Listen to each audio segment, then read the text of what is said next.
objection, the chair is authorized to declare the committee in recess at any point.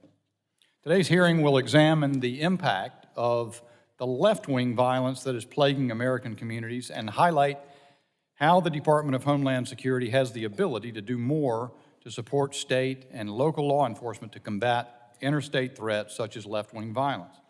I now recognize Ranking Member Ivey for the purposes of seeking unanimous consent.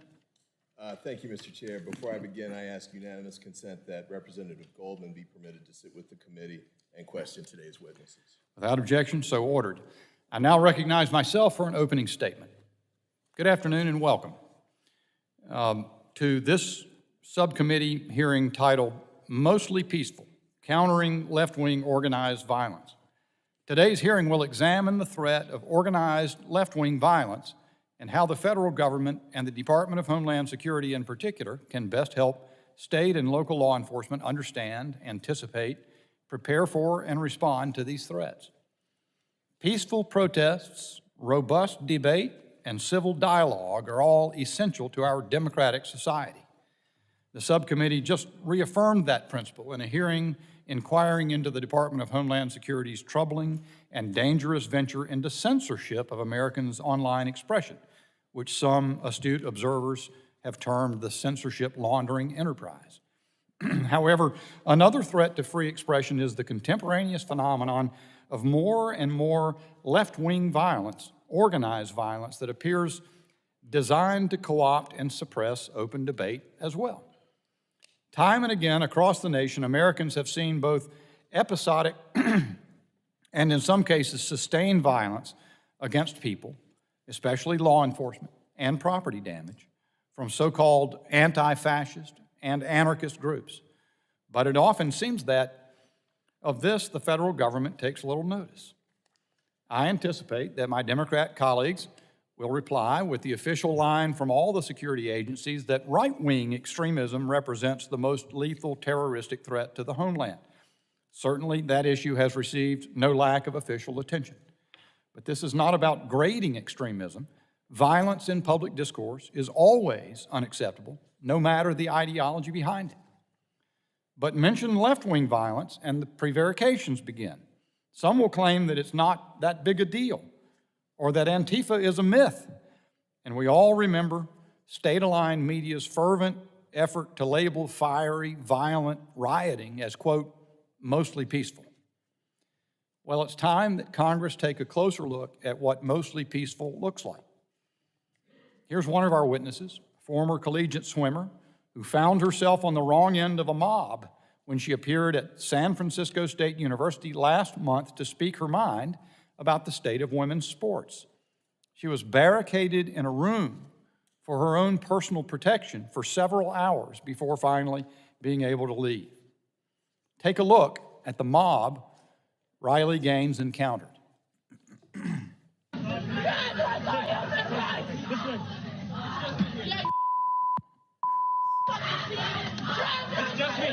I'm good, I'm coming. You got me, I'm good. Our colleges and universities, once the symbol of free and open debate in our country, are increasingly scenes of violent intimidation by left-wing extremists to silence those with whom they disagree. In another recent incident, left-wing agitators at Stanford Law School disrupted a student-organized lecture from a judge of the United States Court of Appeals for the Fifth Circuit. Protesters shouted him down and refused to let him deliver his speech. And then the university DEI administrator who appeared didn't act to establish order and contain the heckling. Instead, she took the podium to deliver prepared remarks praising the disruptive intimidation and suggesting that Stanford rethink its commitment to free speech. The judge eventually had to be escorted out by federal marshals. But it's not just colleges and universities. In 2020, the American people watched as riots raged, causing an estimated $2 billion in damage and chaos across our country. Minneapolis, Kenosha, other such places. We saw courthouses and police facilities in Portland and Seattle, and even the very notion of government control targeted with months of sustained violence. Any notion that this was a phenomenon limited to a specific time or region gave way more recently to the specter of left-wing activists carrying out a sustained violent campaign against a public safety training center under development in Atlanta. The agitators, several of whom were arrested on terrorism charges, attacked law enforcement with rocks, bricks, Molotov cocktails, and commercial-grade fireworks. This is not what peaceful protest looks like.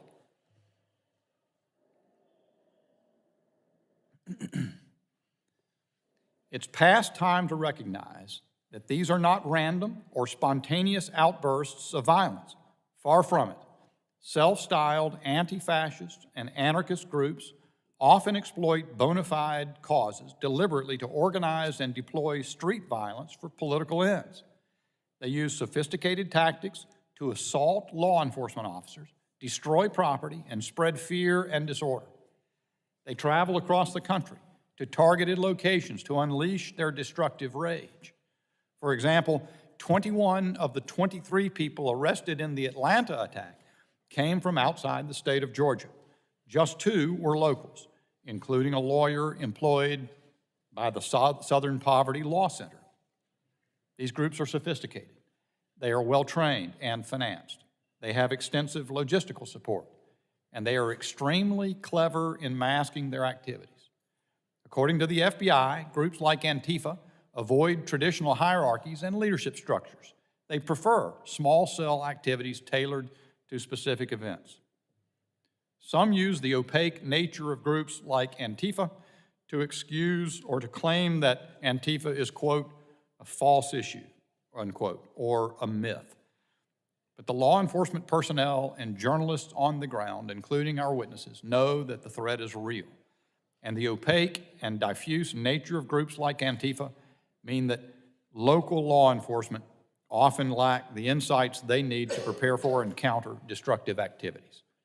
Unfortunately, it is not clear that the Department of Homeland Security is always engaging in the level of information sharing and coordination sufficient to address this threat.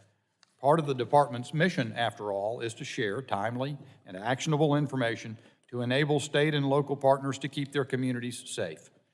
The question is, does the department sufficiently share analyses and collect lessons learned from prior incidents of organized left-wing violence with state and local partners?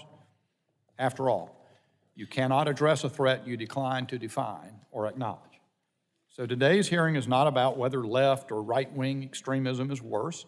They are different problems requiring different strategies, and it is well past time we recognize organized left-wing violence for the threat that it is.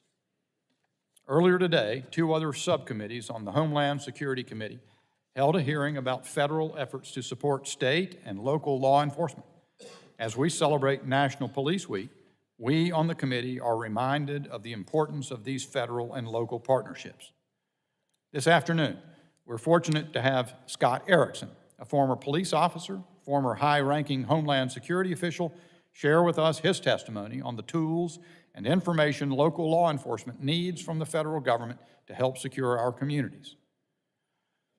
Americans like our witness today, Riley Gaines, who has the right to speak her mind, and Julio Rosas, who has the right to report the news, deserve no less than to exercise their constitutional rights without constant fear of being violently attacked for doing so. I now recognize the ranking member, the gentleman from Maryland, Mr. Ivey, for his opening statement. Thank you, Mr. Chairman. You're absolutely right. I'm going to talk a little bit about the very violent aspects of right-wing violence, right-wing extremism that we have here in the United States, not in a Me Tooism, one-upism, but because it's significantly greater threat than the Antifa scenario that was just discussed. Could we get my... I want to present 2 things to the committee.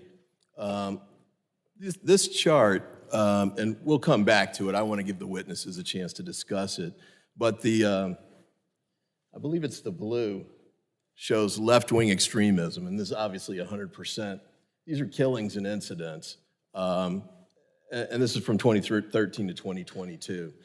As you can see, with respect to the incidents, the red part of the donut is right-wing extremism, and we'll talk about what that means later. But it's almost, from an incident standpoint, the entire circle. Then with respect to the killings from 2013 to 2022, 3/4 of it is right-wing extremism. So that's not to say that there's no left-wing extremism issue or that there aren't solutions that we should take or steps that we should take to address them. But it is to say that from a standpoint of violence and the risk of death to citizens here in the United States, right-wing extremism is a greater problem. You put those down. I wanted to back up and talk about sort of the roots of this, and I'll come to these issues with the left in a moment. But of course, the largest act of homegrown terrorism is the Oklahoma City bombing. I think we lost 168 civilians in that bombing. That was Timothy McVeigh acting in conjunction with 2 others. I think Terry Nichols, I forget the name of the third gentleman. But he decided that he was upset about the Waco issue. And then two years later to the day, he put a bomb inside a truck that he designed from fertilizer and drove it into the Oklahoma City federal office building. I think it was the 2nd floor of that building had a kindergarten and daycare in the bottom. So many of the deaths were to children. I saw some of the clips of people who were survivors of that bombing. I think some worked for the IRS, some were just federal people who worked trying to be public servants and help their community. And they were really unconnected, uninvolved, had no relationship with the Waco scenario at all. But it certainly set a gigantic tone because we've had a lot of right-wing extremism that's tried to imitate McVeigh or followed along the ideological tracks that he laid out. In fact, I believe it was Mr. Nichols was connected to the Michigan militia, which was also connected to the same group that tried to kidnap Michigan Governor Gretchen Whitmer. And we've had some discussions about that at previous hearings, but I think it's clear that that was an effort to kidnap her and I think apparently to assassinate her. And that was based on their views with respect to COVID, feeling that she'd gone too far in imposing COVID restrictions. And so I think we have to be sure that we sort of separate out that sort of violence, those sorts of threats from what we've got witnesses who we'll talk about today. I'm particularly wanting to mention this. I think Kerry Watkins, who was the director of the Oklahoma City Museum, that is a memorial to the bombing site, says that from that sacred ground, we have to work to find common ground. Otherwise, we cannot begin to address these problems. I think that the common ground has to be data-driven, that there has to be a focus on the significant causes of violence and right-wing extremism. And I think from a Homeland Security standpoint, it's important for us to focus on what the roots of that are so we can try and disrupt that. We had a hearing here a little while ago about disinformation, misinformation, malinformation. I'll just say false information just to summarize it quickly. But it's clear that a lot of the young men who get involved, and there's almost always young men, in committing these kinds of acts, buy into various types of disinformation and misinformation. I want to chat about a couple of them real quick. Some of you may recall the Atlanta attacker from March 2021. He fatally shot 8 people at different spa locations. I think 6 of them were Asian women. And he had to drive to find the 6 to kill. He had to drive, I think it was 8 miles to get to the 3 different massage parlors. And he said, "I'm going to kill all Asians," was the quote from that statement, from that event.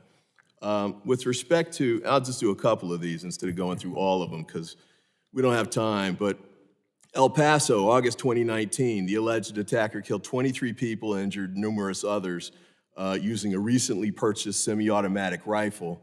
Another issue we need to talk about, the ability for these guys to buy usually AR-15s and go out and commit these mass attacks, even if they shouldn't be able to get them, even if they're under the age of 21, is another issue that I think we need to address in addition to recognizing mental health issues.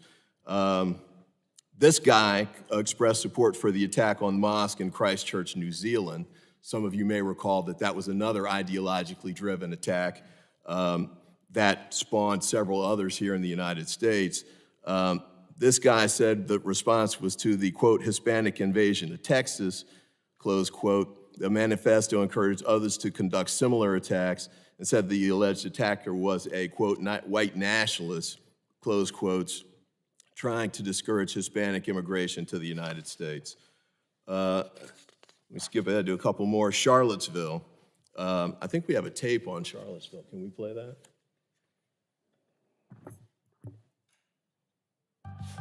Jews will not replace us!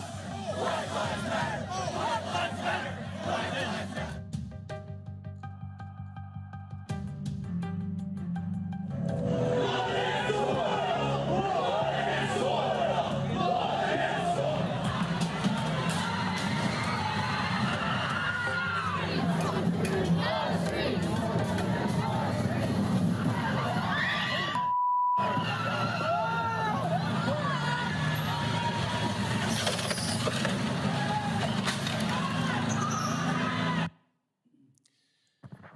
So this gentleman, James Fields, drove a car into a crowd of people. This was at the quote-unquote Unite the Right rally. You saw a little clip of some of the things that they were chanting at the front end of that.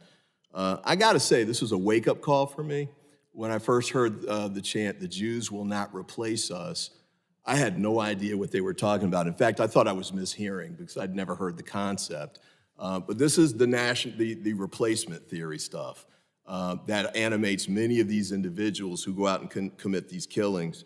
And it's carried out in multiple ways across lines that connects these gentlemen up. You know, the piece I saw on Timothy McVeigh said that he tried to recruit people by going to gun shows back when before he committed his crime, but he wasn't able to do it. The big difference between McVeigh then and the connections now, especially between the white nationalist, white supremacist crowd, is that they don't need to go meet with each other. They just go on the internet. And the internet is an instantaneous connection that links them up and shares the same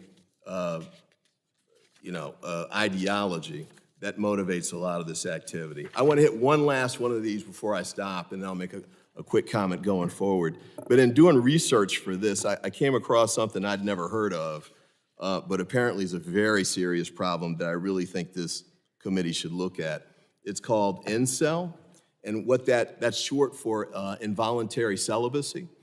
And this is a group of men who are imitating a guy named Elliot Rodger, who has the philosophy that men should be able to have sex with women of their choice at any time that they want.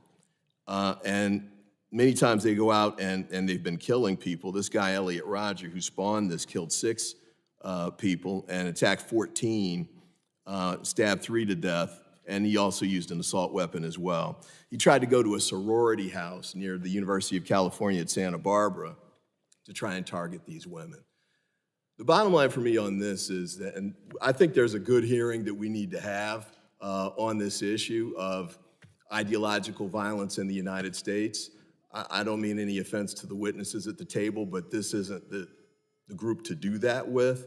Ms. Gaines, I respect your position. You've snapped back at me on a couple of things on the internet, and that's fine. And I think college violence is important, but it's not really the same type of issue that we should be talking about here, I think. I mean, my university president, Chris Eisgruber, addressed the Stanford issue directly and gave solutions to how to fix it. I think that's an important issue that we have to have, but I don't think this is really the topic to cover it. And Mr. Erickson, I appreciate your testimony and your experience. I hope that when you testify, you'll give some of the background. I think, for example, in your testimony, you said something about there have been Antifa is responsible for dozens of deaths. I hope you'll have a chance to be more specific, or maybe it was Mr. Rosas, I'm not sure, but I hope one of you all will be able to be more specific and talk not only about at least what deaths we're talking about, but the who, the what, the where, the when, and the why. And most importantly, what are the solutions for trying to address this? So I hope that we'll be able to get to a point where we can use the Homeland Security Committee to address Homeland Security problems and try and meet the root causes of this issue so we can push back on it. And with that, I yield back. Thank you, Ranking Member Ivey. I now recognize the Ranking Member of the full committee, Mr. Thompson of Mississippi, for his opening statement.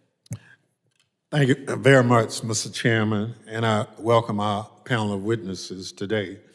Before I begin, I'd like to join with the people of Buffalo, New York, in observing a recent one-year anniversary of the Tops supermarket shooting, in which a far-right extremist who embraced the Great Replacement theory killed 10 people in a racist rampage. Marking the anniversary of the Buffalo supermarket shooting with a hearing on left-wing extremism displays a shocking lack of sensitivity to the scores of individuals harmed by far-right violence. At best, today's hearing is a missed opportunity to conduct meaningful oversight over how the government is combating the disturbing trend in right-wing violence that is wreaking havoc on communities across the country. At worst, it's a shameful attempt to whitewash and deflect attention from inaction on gun violence and the threat posed by far-right extremist groups by vastly overstating the consequences of left-wing extremism. Allow me to provide some additional context to recent violent extremist events. In 2020, the Office of the Director of National Intelligence assessed that domestic extremists motivated by white extremists and anti-government ideologies pose the most persistent and lethal threats to the nation. Data supports that conclusion. According to the University of Maryland's National Consortium on the Study of Terrorism and Responses to Terrorism, there have been 170 foiled mass casualty plots by right-wing extremists and 52 plots resulting in injuries or death between 1990 and 2021. During that same period, there have been 29 foiled mass casualty plots by left-wing extremists and 11 plots resulting in injuries or death. Moreover, according to the Anti-Defamation League, far-right extremists committed every single one of the 25 extremist-related murders that occurred in 2022. White supremacists committed 21 of those 25 murders. To be clear, Democrats condemn violence in every form, ideology motivated or otherwise. That is why earlier this year, I sought to add language to the committee's oversight plan, committing to doing our part to combat domestic violent extremism and anti-Semitism. Every single Republican opposed my amendment. It is also worth noting that despite Republican efforts to link left-wing extremists to congressional Democrats, Democrats do not court the vote or support of far-left extremist groups. In contrast, when he was asked to condemn white supremacists and militia, former President Trump directed the Proud Boys to stand back and stand by. 3 months later, as the Proud Boys, Oath Keepers, and other far-right extremists attacked the Capitol to thwart the peaceful transfer of power, even as they were beating police officers, it took the former president 187 minutes, over 3 hours, to direct the attackers to leave the Capitol. Not only did the former president fail to condemn far-right groups and ideologies, he allowed them to flourish. Now they are emboldened. For example, in November, a white supremacist murdered 5 and shot 17 at an LGBTQ nightclub in Colorado. Last month, we learned that a low-level National Guardsman in Massachusetts, with a love of guns and a desire for a race war, leaked highly classified documents relating to military operations in Ukraine, jeopardizing national security and the lives of thousands. And just this month, a neo-Nazi murdered 9 and injured 10 others in a mass shooting at a mall in Allen, Texas. Mr. Chairman, historical data makes clear that far-right extremists, particularly white supremacists, are a clear and present threat to the Homeland Security. Recent events show the problem is getting worse, not better. Unfortunately, my Republican colleagues choose to ignore the threats posed by right-wing extremism in favor of playing politics. I urge my colleagues to focus on the facts and use their power and influence to combat dangerous, deadly, far-right violence. Before I close, I'd like to call attention to the disturbing connection between guns and domestic violent extremism. ADL found that guns were used in 83% of murders involving domestic extremists in 2021, and that 10,000 people every year are victims of hate crimes involving guns. We owe it to communities like Buffalo and Allen to do more than send thoughts and prayers. We need to take meaningful action to make people safer. With that, Mr. Chairman, I yield back the balance of my time. Thank you, Mr. Thompson. Other members of the committee are reminded that opening statements may be submitted for the record. I'm pleased to have a distinguished panel of witnesses before us today on this very important topic. I ask that our witnesses please rise and raise their right hand. Do you solemnly swear or affirm that the testimony you will give before the Committee on Homeland Security of the United States House of Representatives will be the truth, the whole truth, and nothing but the truth, so help you God? Let the record reflect that the witnesses have answered in the affirmative. Thank you. Please be seated. I would now like to formally introduce our witnesses. Ms. Riley Gaines is a spokeswoman for the Independent Women's Forum and 12-time NCAA All-American swimmer. Mr. Scott Erickson is the former Deputy Chief of Staff for the U.S. Department of Homeland Security and a former San Jose police officer. Ms. Amy Spitalnick is the incoming Chief Executive Officer for the Jewish Council for Public Affairs. Mr. Julio Rosas is a senior writer for Town Hall and an author. I thank all the witnesses for being here today. I now recognize you, Ms. Gaines, for 5 minutes for your opening statement. Thank you, Chairman Bishop, Ranking Member Ivey, and Ranking Member Thompson, and members of the committee for inviting me to speak to you today. My name is Riley Gaines, and I'm a 12-time All-American swimmer from the University of Kentucky.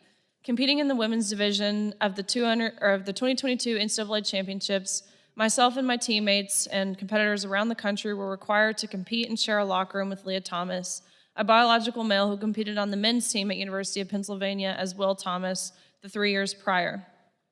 In the 200-yard freestyle at the NCAA championships, Thomas and I tied. Despite going the exact same time down to the 100th of a second, the NCAA insisted on giving Thomas the trophy as they explained this was necessary for photo purposes and told me that I had to go home empty-handed. At our national championships, I looked around and wondered why no one was standing up for myself and the other women in the pool and in that locker room. As I talked to my teammates and competitors at the championships, I discovered that the overwhelming majority of the girls shared the extreme discomfort of being forced to strip down in front of a male who was intact with and exposing male genitalia in that same room. After seeing how this affected every girl at that meet, I decided I would stand up and speak out. I put my plans for my future, which included dental school, on hold after graduation and decided to fight for women and girls in sports. Last December, I joined the nation's most influential women's organization, making gains to stand up for women's rights and against discrimination of women in single-sex spaces. Independent Women's Forum and its C4 sister organization, Independent Women's Voice, and I serve as a spokeswoman there. But I've spent this past year speaking about the need to keep women's sports for females only and to safeguard women's privacy, security, and access to a fair playing field. The right to privacy and equal opportunities for women are not being protected by Title IX. Even worse than the efforts to dismantle Title IX are the efforts to silence and intimidate us through the use of every means available, whether that be fear, shame, threats, emotional blackmail, gaslighting, to try to keep us from speaking out against the efforts to deprive women of their rights. I believe the coerced silencing of women and men by college administrators who will not let us speak freely about injustices now being faced by women in sports is one of the most important free speech issues of our time.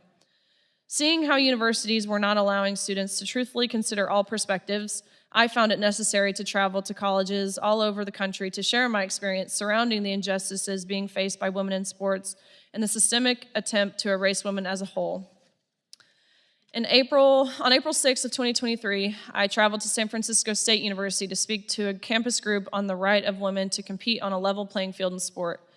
The school administration was aware of my visit, and the program had been publicized on campus. I was told I would be met by the campus police and briefed on a security plan an hour and a half before the event, but the police failed to show up to our scheduled meeting. I went to the classroom building where I was to speak, which was on the 3rd floor, and I entered the room, which soon began to fill with protesters. Still, the campus officers did not show like I was told they would, and I began my speech, and the protesters in the room, they were not generally disruptive. However, I could hear chanting from outside the hallway, and I sensed the situation outside was growing confrontational, which was unnerving, but no one provided any guidance to alert me that my safety was at risk. They continuously chanted outside the room, "We fight back," and that's when I began to fear for my safety. As I ended my presentation, protesters in the room opened the locked doors, and a chaotic flood of shouting, angry protesters forced their way in.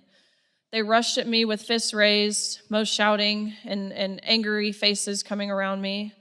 They flickered the lights and ultimately then turned the lights off. The room filled with glares of cell phone flashlights, some in my face, and I realized I was at the mercy of the crowd and I was assaulted. A woman grabbed me and told me she was with the campus police and pulled me towards the door, but I did not believe she was with the police because she wore no clothes that indicated she was an officer, and she had a face covering on so I couldn't see her face. And I resisted going with her, but I recognized I really had no choice because I couldn't have made it out without help. Again, I really truly feared for my life. But once we made it into the hallway, we were met with an even larger mob, blocking the stairway exit, ultimately forcing us to barricade ourselves into an office alongside this same hallway. The small room we had found would be my prison for the next 3 hours, and in those hours, I was certainly held against my will. The mob screamed vengeful, racist, violent, awful things at both myself and the officers, and I received no assurance that I would get out of that situation. When I needed consoling from the officers because I was so flustered and confused, they told me they could not provide me with that because it seemed too controversial for them. When I had expressed that I had been hit, no one asked me if I was okay, or no one asked me if I needed medical attention. When I realized I missed my flight back home due to being held hostage, I became visibly upset and told the lieutenant in the room that I just wanted to make it home, and he responded back with, "Don't you think we all want to go home?" After a while, some of these protesters began to demand a ransom for my release. They had asked for payment and threatened not to safely release me without it, and I heard an adult administrator who I learned to be the dean of students from outside the door trying to negotiate my release with the students. They said my appearance on campus was so traumatic that they were owed something. They were under the false notion that the university paid me to be there, therefore they only thought it was fair that I should pay them if I wanted to leave. After hours of being held against my will, the officers from the City of San Francisco Police Department finally arrived, and they were much more methodical and assertive in developing a strategy, and it was around midnight that I was finally able to leave. I had to run to the car. Ask you to sum up as soon as you can. Thank you. Yes. I'll just read this last paragraph here. Free speech suffers when university administrators do not condemn violence and kidnapping on their campus. It's chilled when administrators do not adequately prepare for and protect the safety of their speakers, whether liberal or conservative. And free speech is undermined when administrators misrepresent and malign the views of those with whom they disagree. Thank you. Thank you, ma'am, for your statement. And now I recognize Mr. Scott Erickson for 5 minutes for his opening statement. Well, good afternoon. Thank you, Chairman Bishop, Ranking Member Ivey, and Ranking Member Thompson, and members of the committee for giving me the opportunity to speak today on the important issue of political violence and, in particular, its impact on the law enforcement community. I'd also like to take a moment to acknowledge the conclusion of Police Week here in Washington, D.C., an important time of the year where we honor the police officers who have made the ultimate sacrifice in service to their communities. I currently serve as the director of the Center for Law and Justice at the America First Policy Institute. Prior to joining AFPI, I spent 3 years at the U.S. Department of Homeland Security, where I served in a variety of roles, including as Deputy Chief of Staff during the summer of 2020, a period marred by widespread civil unrest and leftist-inspired violence, much of which was directed at the law enforcement community. Earlier in my career, I spent nearly 2 decades as a uniformed police officer in the city of San Jose. As a second-generation police officer, law enforcement has been and remains an important part of my identity. The integrity of the law enforcement profession is of vital importance to not just public safety, but to the maintenance of the rule of law itself. A civil society cannot function unless the institutions designed to uphold it remain intact. The rise of unchecked violence, particularly the phenomenon of anarchist or anti-fascist criminal activity, has caused untold damage to communities across our nation. It has also had a debilitating effect on law enforcement. Combined with the associated rise of anti-police rhetoric and the inane defund the police movement, these phenomena have contributed to a generational crisis in recruiting and retention within the law enforcement profession. For those officers who remain on the job, morale is the lowest it's been in a generation. Confronting the rise of organized far-left violence poses operational and tactical challenges for law enforcement. Every department's capacity to address these challenges is unique, and each is equipped with different resources, training, expertise, and personnel. To improve the ability of departments to effectively confront these challenges often requires cross-jurisdictional collaboration and robust information sharing across the spectrum of federal, state, and local law enforcement agencies. It is here where our federal partners can play an outsized role, particularly in the receipt, analysis, and dissemination of critical information relevant to emerging threats. Fusion centers, for instance, utilize a hub-and-spoke approach to synthesize and distribute information within and among state and local law enforcement partners. Federal law enforcement operating within the context of these information sharing systems can often provide a more global view in emerging threats than what is available at the state or local level alone. And they often have better visibility on spatially diffuse threats potentially coalescing toward a specific target. Examples of ideologically aligned violent opportunists traveling across state lines to carry out coordinated acts of violence were evident in the recent attacks on the as-yet-completed Atlanta Public Safety Training Center. Of the 23 individuals arrested for crimes ranging from vandalism to assault, only 2 were from the state of Georgia. 2 others were not even from the United States, but had ostensibly traveled to Atlanta to engage in this coordinated criminal behavior. More information means better preparation. The sooner a law enforcement agency is aware that a coordinated act of violence may be forthcoming, the better that agency will be able to marshal the resources necessary to effectively address the threat and protect their communities. Robust collaboration is essential to the effective administration of justice. When such collaboration is absent, negative public safety outcomes become more likely. Portland over the summer of 2020 is a stark example. Local political intransigence prevented basic cooperation among federal, state, and local partners, resulting in over 100 days of violence and chaos as federal law enforcement personnel remained under siege within the Hatfield Federal Courthouse. The political violence that occurred in Portland and elsewhere throughout the country during the summer of 2020 was disgraceful, and it should never happen again. Let me conclude by saying that while each citizen has a role to play in the maintenance of an orderly society, it is the men and women of law enforcement who undergird that proposition. We must empower them to do their jobs safely and effectively. Thank you again for the opportunity to discuss this important topic, and I look forward to your questions. Thank you, Mr. Erickson. And I now recognize Ms. Amy Spitalnick for 5 minutes for her opening statement. I hope I said your name correctly. You did. Thank you.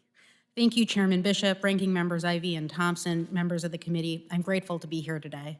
In addition to serving as a senior advisor on extremism at Human Rights First, I'm also the incoming CEO of the Jewish Council for Public Affairs. I previously led Integrity First for America, the nonpartisan nonprofit that held accountable those responsible for the 2017 Charlottesville violence. Many of us remember the horror of neo-Nazis with torches chanting, "Jews will not replace us," or the violence the next day culminating in the car attack that claimed Heather Heyer's life and injured so many others. That violence was no accident. Rather, it was planned meticulously on social media and other channels, down to discussions of hitting protesters with cars and claiming self-defense. As the evidence in our lawsuit made clear, and as the jury agreed, finding every single defendant liable, these extremists planned violence, came to Charlottesville to engage in that violence, and then celebrated that violence. This matters not just because a woman was murdered and so many others grievously injured. It matters because Unite the Right was a flashpoint in the rise of deadly white supremacist extremism, a harbinger of a cycle of far-right violence that continues to claim lives around the country. Charlottesville, Pittsburgh, El Paso, January 6th, Buffalo, and this month, Allen, Texas. These are just a few of many examples I could cite. We're experiencing a tidal wave of white supremacist violence. But I don't just want to share examples. I want to talk about data. According to the ADL, every single extremist-related murder in 2022 was committed by right-wing extremists. The vast majority were white supremacists. Over the past decade, 96% of the events in which extremists killed someone were committed by people with right-wing ideologies. In the same period, 3/4 of extremism-linked murders were committed by right-wing actors, while only 4% were linked to left-wing actors. Research from the START Center at the University of Maryland also shows that in the last 30 years, far-right actors were responsible for 74% of planned or successful terrorist attacks by domestic extremists, while far-left perpetrators were responsible for just 13%. It's not just NGOs and academic institutions tracking this disproportionate threat. In late 2020, former President Trump's Department of Homeland Security found that white supremacists were, quote, the most persistent and lethal threat in the United States. This isn't to say that other forms of political violence don't exist. Of course they do. That includes left-wing or anarchist violence, Islamist violence, or violence that doesn't fit neatly into one particular ideology. And there was a time when left-wing extremist violence was a bigger threat, nearly 50 years ago during the 1970s. But since the 1990s, available data show that right-wing extremism has consistently been the most violent domestic terror threat. Unless we're clear-eyed about the facts, we'll never be able to intervene and break the cycle of extremism. It's all the more important to understand this reality because it's not happening in a vacuum. The rise in right-wing extremism has gone hand in hand with an increasing normalization of right-wing extremism. Conspiracy theories, once relegated to the dark corners of the internet, like the Great Replacement, are espoused not just by mass murderers, but by elected officials, candidates, and pundits. Policies aimed at dehumanizing and stripping away the rights of certain communities are fueling attacks on those very communities. Violent extremists take this normalization of conspiracy theories and bigotry as license. It's not just a threat to our communities, it directly threatens our democracy and our national security. So what do we do? While we should invest in responsive measures like security, we can't simply sue, prosecute, or barricade our way out of this crisis. We need comprehensive solutions with real accountability, support for targeted communities, and societal resilience. This includes investing in and protecting democratic institutions, addressing the threat of extremism in the military and law enforcement, empowering communities with tools to prevent radicalization, like media and digital literacy, education, and resources for parents, educators, and caregivers, making it harder for violent extremists to get their hands on the deadly weapons too often used in these acts of mass violence, and building cross-community coalitions that recognize none of us are safe if one of us isn't safe. The facts and the data are clear. We're grappling with a very real threat of right-wing extremism. Every statistic affirms that the vast majority of extremist violence is perpetrated by those motivated by white supremacist and other right-wing ideologies. Acknowledging that doesn't take away from the fact that other forms of political violence exist. But this moment requires us to be clear-eyed about our reality if we're to do something about it. I'm grateful for the opportunity to be here today and look forward to your questions. Thank you so much. Thank you, Ms. Spitalnick. I now recognize Mr. Julio Rosas for 5 minutes for his opening statement. Thank you, Chairman Bishop and this committee for having this hearing on what I believe to be an important subject that is often overlooked in the national discourse. What has been happening in and around Atlanta over the police training facility is part of the ongoing repercussions of the BLM and Antifa riots in 2020.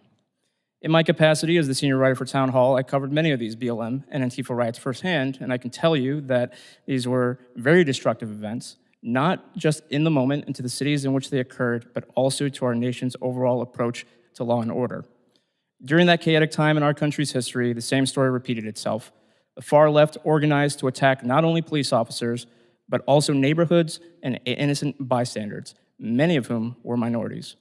Sometimes the anger was over justified police actions, like the riot in Kenosha, Wisconsin. I want to be clear. Yes, there were BLM protests that were peaceful. The common statistic that is cited is around 93% of them were peaceful, and to that I say thank goodness, because in that 7% of violence, over $2 billion worth of damage was done to places across the country, sometimes repeatedly in the same area. Dozens of lives were lost, and an untold number were hurt or injured, with myself being included. I also want to make clear that Antifa is very much a real movement within the United States, and they can pose a real threat to the safety of innocent Americans. They are not, as Representative Jerry Nadler has claimed, a myth. I have seen their destructive actions firsthand. In the aftermath of so many riots, I have seen the ongoing decay that lawlessness brings in so many of our cities. The criminal elements saw how a fragile police force can be when they are underfunded and undersupported. These days, it does not even take a controversial police action to spark riots. We saw this recently in Chicago and Los Angeles just a few weeks ago. Today, the issue is not necessarily police funding. Because of the increase in crime, localities who did take away money in the name of social justice have put the money back, but the damage was done. Today's criminals have no fear because why would they? Law enforcement is understaffed, and even when arrests are made, pro-criminal DAs give them sweetheart deals so they can go back out and commit crimes again. What is being done under the guise of anti-racist measures has led to minority communities being terrorized by this encouraged criminal element. Because of what happened 3 years ago, the far left is emboldened to occupy a forest to attack police, the construction company, and the downtown area. It is a forced version of the autonomous zone created in Seattle that was allowed to exist despite its dangers for almost a month in 2020. I do not know where this country is headed, but I anticipate that if tensions are not lowered and action is not taken, events like the outcome of the 2024 presidential election may spark another wave of violence that the country might not come back from. The anger and breakdown of order is real. It is visceral. I have seen it for myself in both our inner cities and at our southern border, where I just recently returned from in El Paso. The law enforcement agencies and the judicial system must take steps now if they want to prevent a continuation of the recent violence. If they do not, then I suspect I will be as busy as I was in 2020. Thank you. Thank you, Mr. Rosas. Members will be recognized by order of seniority for their 5 minutes of questioning. An additional round of questioning may be called after all members have been recognized. I now recognize myself for 5 minutes of questioning. Mr. Rosas, as you note in your book, we've seen this phenomenon where members of Congress, you just made reference to Mr. Nadler referring to Antifa as a myth, that it's a false issue. The FBI director said that Antifa is, quote, not a group or an organization, it's a movement or an ideology, end quote. Secretary Mayorkas insists that Antifa should not be called domestic terrorists. It seems to me we've got to distinguish between ideological movements and those who lapse over into something beyond that. You made a distinction in talking about BLM protests, that the 93% were peaceful, but the 7% were remarkably destructive and violent.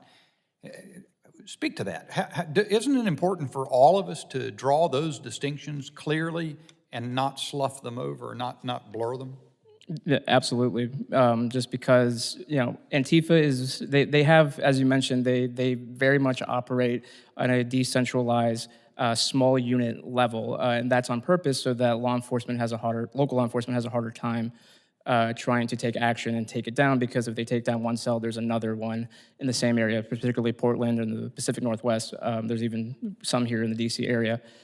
So yes, I mean, this isn't complicated. This is a real movement that people identify with, and they have historically, even before 2020, taken violent action against innocent people.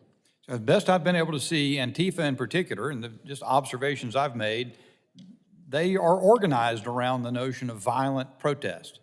Yes. And I guess I'd ask you if that's an accurate understanding. And so if they exist in these small cells, maybe linked by this ideology of some sort, how are they organized and led, and how do they interact and coordinate with each other, and how do they get their funds, if you have insight about that? So, I mean, just how any other group kind of organizes today. I mean, they all use social media. Half the reason why I knew where to be in 2020 is because they advertised freely on social media sites like Twitter. Now, this is pre-Elon Musk Twitter. Some of them have been taken down in the time since he took over, but they organize on social media. They organize in encrypted chats as well. And when it comes to funding, I mean, they openly solicit donations on their PayPals, Venmos, Cash App, and that's kind of how they, at least publicly, are able to sustain themselves. I mean, just from personal experience, I used to live in the DC area, unfortunately, And I would see some of the same people over and over again at these protests, and I would kind of wonder how you're able to hold down a job if you're constantly at these things. And of course, I'm there because that's my job to cover what they're doing. So it's not really complicated. They organize openly on social media in more discreet ways, and they raise money openly too. Thank you, Mr. Rosas. Mr. Erickson, and somewhat quickly, because I got a limited amount of time left, from your perspective, your experience in Homeland Security, is Antifa, groups like that, a real threat that needs to be attended to by Congress and by the department? Absolutely, it's a real threat. During the summer of 2020, when I was at Homeland Security, I traveled with the then Secretary to Portland to visit with our federal law enforcement officers who were at that time in the midst of well over a month of continued, sustained violent assault. It's a very real phenomenon. It's a very real danger, and we should deal with it. Ms. Gaines, toward the end of your statement, I sort of had to hurry you along at the end, but I want to get to that in particular. I was troubled, and it was just spoken of outside the hearing before, that the Vice President for Student Affairs at San Francisco sort of lauded what happened to you, or at least said that it was people who attacked you demonstrated, quote, the value of free speech and the right to protest peacefully. What's your reaction to statements like that about the mob that you confronted? You got about 45 seconds, you can take it all. What I saw was not peaceful by any means. The Vice President released an email to their student body applauding, word for word, I applaud the tremendously brave students who behaved the way they did. Which when I read this, knowing what I know, what I went through, seeing what I saw, that was not peaceful. And to applaud that behavior from an institution of higher education is chilling. It's terrifying that is something we're encouraging, we're celebrating. By no means did they say we uphold the freedom of speech or condemn violence. I think that's a critically important point, and I appreciate your making it. My time has expired. I now recognize Ranking Member Ivey for 5 minutes for questions he may have. Thank you, Mr. Chairman. Ms. Gaines, this is a topic that's a little off topic for the hearing, I think, but wasn't the Stanford official who made those comments removed from her position? This was at the San Francisco State University, so I'm not entirely sure about Stanford, but she was not removed. Her name is Dr. Jamila Moore, and she's the Vice President of Student Affairs. Right, but the praising of these kinds of activities on college campuses, do you know about some of the steps other universities have taken to try and address this? I'm just here to talk about what happened at San Francisco State University. Fair enough, fair enough. Let me ask this. Let me read this piece here. Just over 27 years ago, the prominent white supremacist Louis Beam Jr. published a now infamous essay titled Leaderless Resistance. Extremist organizations, Beam argued, were too vulnerable to government disruption. The future of white supremacy was individual. Lone actors and small self-organized groups that could take action at their own initiative was the way to go. Mr. Rosas, let me ask you, if you're familiar with this lone actor approach that's been taken by some of the right-wing extremists, especially the ones who are committing massive attacks that are killing multiple people. Have you seen any of those activities? Well, on the news, yes. Okay, have you researched or studied any of those activities? Well, which one specifically? Like, are we talking about El Paso, Buffalo, or? Pick one. I mean, unfortunately, there's dozens of these, and Yeah. yes, take Charlottesville. I mean, what? Yeah, I was there covering it. I was there. Okay. Yeah. I'm acutely aware of what happened there. Okay. Did you find that troubling and disturbing? Of course. I also found it troubling that a big reason for the violence was how ill-prepared local law enforcement was. They were not separating the two sides. I walked through the crowd and I found myself in between the two sides fighting, and there were state police on the other side of the road. All right, so you're blaming the police you're not blaming the police for the killing of Ms. I'm Hyde. blaming the poor planning. Because when there's big events like that, you want to make sure that no vehicles are able to drive in those areas to prevent exactly what happened later on in that afternoon. So there was multiple failures, just like January 6th. There was multiple failures to adequately prepare. I'll come back to January 6th, but the killing of Ms. Hyde, you agree, was the neo-Nazi Mr. Fields who drove the car and hit her with that, right? I'm sorry, can you repeat the question? the neo-Nazi who drove the car that killed Ms. Heyer, you'll agree, was responsible for her death. Well, directly, absolutely, yeah. Right, and he was convicted, I think he pled guilty to two different sets of charges, has a double life sentence he's serving. You agree with that? Yeah? All right, and then there was a civil suit. You might be connected to that, Ms. Spitalnick, in which leaders of the organization, which helped to support this Unite the Right rally, were held to be liable, and there were damages imposed. I don't remember the amount, but you understand that happened as well, right? Yes. Okay, and there were civil rights violations that were connected with those activities, right? Okay, sure. Okay, and with respect to January 6th, I guess I'll come to you, Mr. Erickson. You mentioned that Portland was disgraceful and should never happen again. And I certainly agree with that position. Would you agree that January 6th was disgraceful and should never happen again? Yes, I would. Okay. And one of the things I wanted to ask you with respect to the solutions, you talked a little bit about some of the activities, but this committee's had a hearing with respect to, one of the issues we could have considered at that hearing was countering false information, disinformation that pushes these kinds of ideologies forward. When you were at Homeland Security, did you pursue any of those activities, or do you think that would be useful in some of these scenarios to try and address whether you think it's right or left-wing violence, that we should try and address it in those ways? I don't think it's the government's place to necessarily be in the business of deciding what is or is not appropriate speech. I think that, obviously there's plenty of misinformation and disinformation floating around on the internet. I think people have to be mature consumers of that information. Let me give you an example.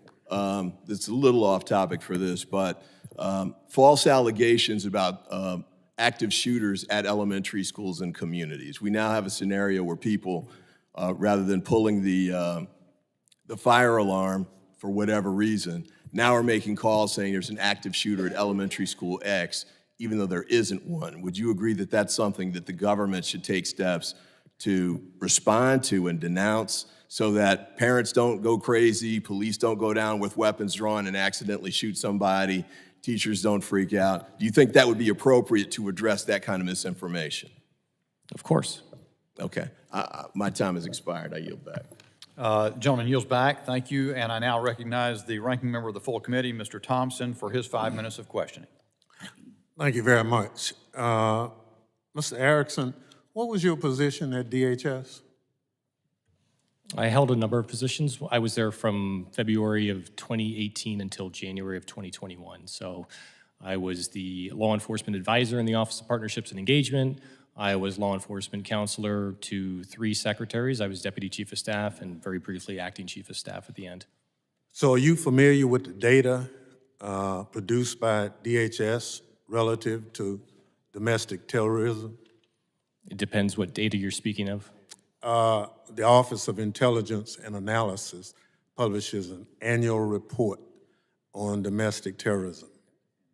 I'm familiar with the Office of Intelligence and Analysis. I'm not familiar with the specific data points that you may be referencing. So if I told you that the Director of Intelligence and Analysis and the Director of the FBI annually report to this committee, would you understand that that's what happens? Yes. If I told you that in both instances, the Director of Intelligence and Analysis and the FBI said the #1 domestic terrorist threat to the homeland was radical right-wing extremism. Are you familiar with that? Yeah, you're referencing the Undersecretary, I assume, of INA, Intelligence and Analysis, and the Director of the FBI. Yes, I'm familiar with that. I'm also familiar with the fact that that was referenced in the 2020 Homeland Threat Assessment that was released, again, under the Trump administration.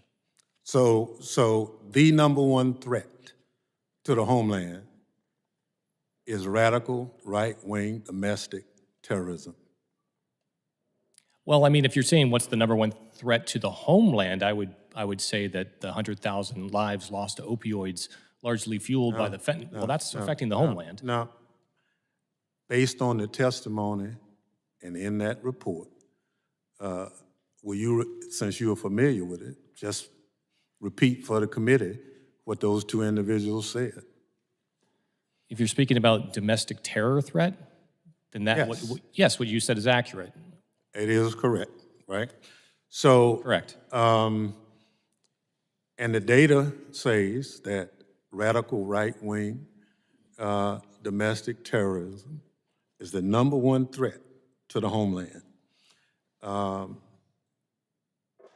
In your report to the department, why would you see going after a smaller percent of the threat rather than the larger percent of the threat?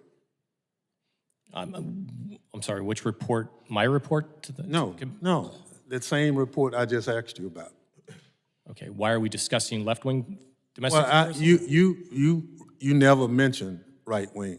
Everything you talked about was about left wing. Correct. And I'm saying, why would you talk about a smaller component of it when there's data shows just the opposite? Well, I was asked to testify at a hearing, I believe, titled left-wing extremism. Okay. So if I ask you, in your professional opinion, what's the most serious threat to the homeland? Radical right-wing extremism or left-wing extremism, based on the data? I just want to be clear, if you're talking about the greatest threat to the homeland, I would take a much larger aperture in terms of what I'm looking at, other than domestic terrorism. I'd be looking at the threat from China, Russia, well, that's, I understand. okay. But you domestic terror? gave testimony to this committee about left wing. Correct. So what's your testimony if I ask you a question about right wing, which is the most documented threat based on testimony from the Director of National Intelligence and the FBI? Yeah, I would say that I condemn right-wing terrorism, white supremacist extremism, left-wing terrorism. I condemn all politically motivated violence in this country. Based on the data, are you familiar with which one is the most? Yes. Which one is it? According to the data that you've cited, right-wing extremism is responsible for more deaths than left-wing extremism. But to act like only one exists and to ignore the other does a disservice to the American people. And I think that's the point of this hearing. I yield back. The gentleman yields back. I now recognize the gentlewoman from Georgia, Mrs. Green, for her 5 minutes of questioning. Thank you, Mr. Chairman.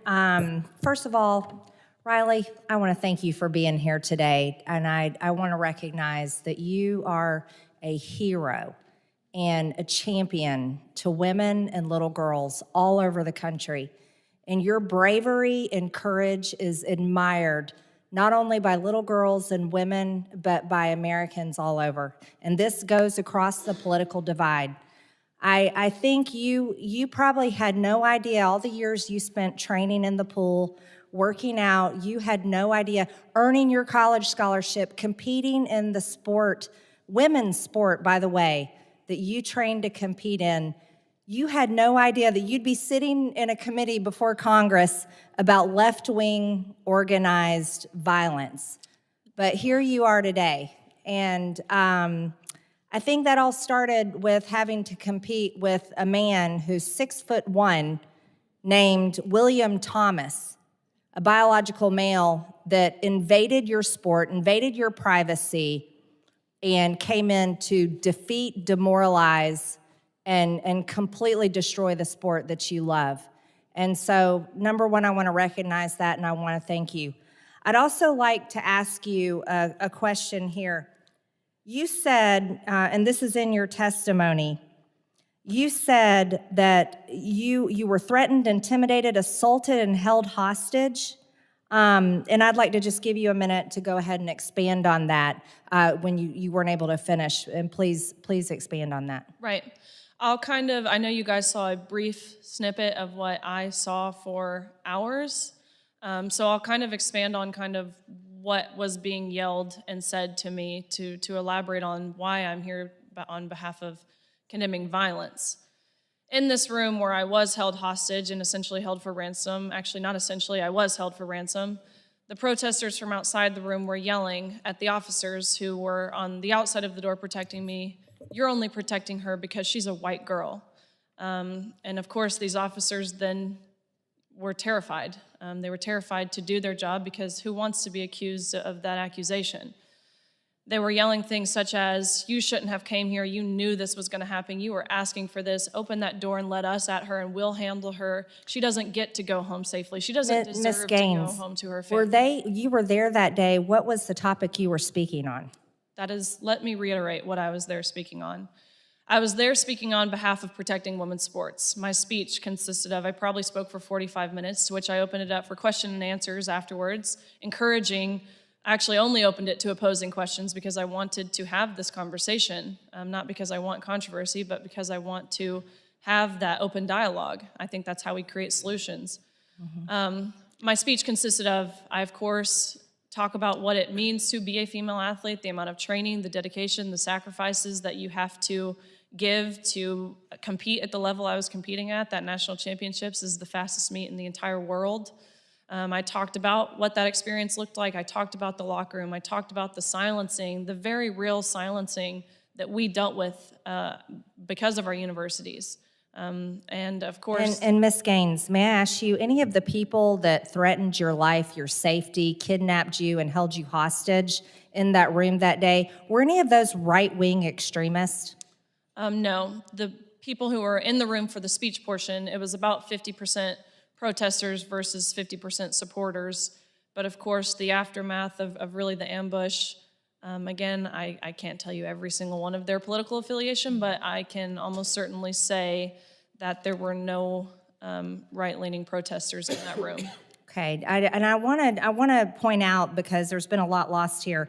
Let's talk about the recent 4 mass shootings in the past 5 years. Colorado Springs shooter identified as non-binary. Denver shooter identified as trans. Aberdeen shooter identified as trans. Audrey Hale, the Nashville shooter, identified as trans, but trans people only make up about 0.5% of the population.